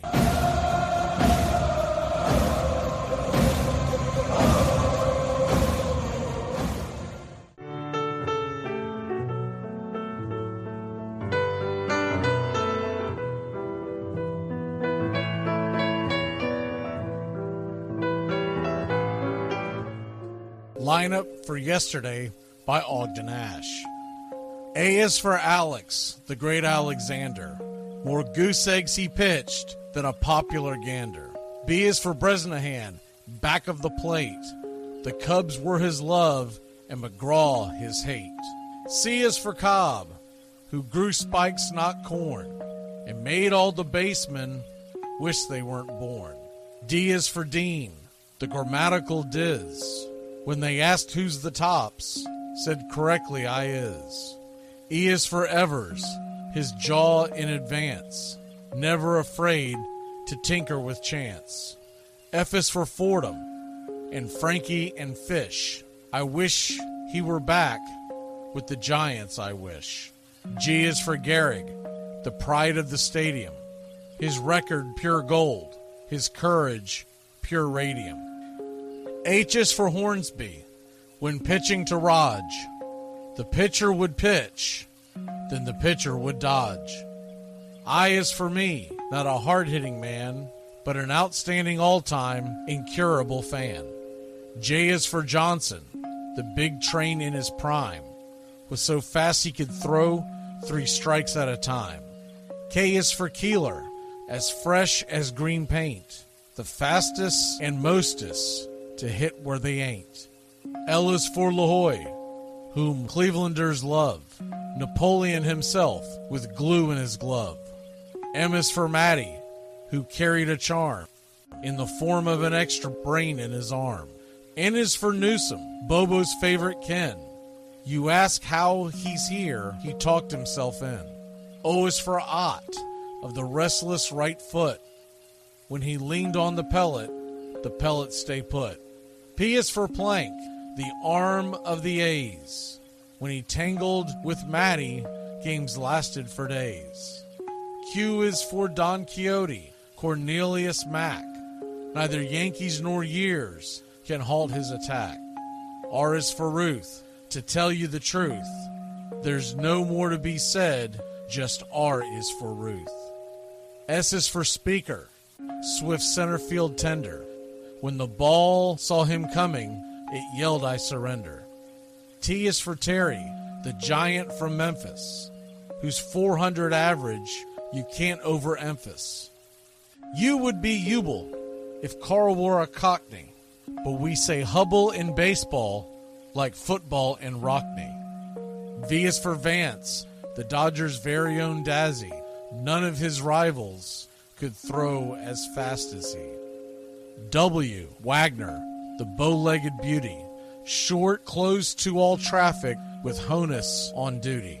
X is the first of two X's in Fox, who was right behind Ruth with his powerful socks. Y is for Young, the magnificent sigh. People battled against him, but I never knew why.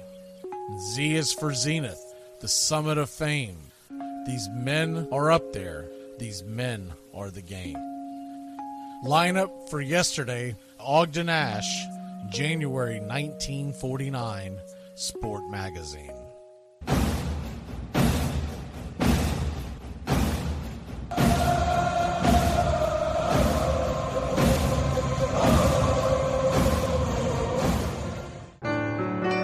Hey Braves fans, I'm Mac Magee with Braves Country. We'll be right here on the key all year long giving you Braves Country baseball, pitch by pitch, inning by inning of your Atlanta Braves. Make sure to catch Braves Country right here on the key. We go live 3 to 5, and we'll keep you up to date on the upcoming schedule for Braves Country. That's Braves Country HD and Braves Country baseball right here on the key.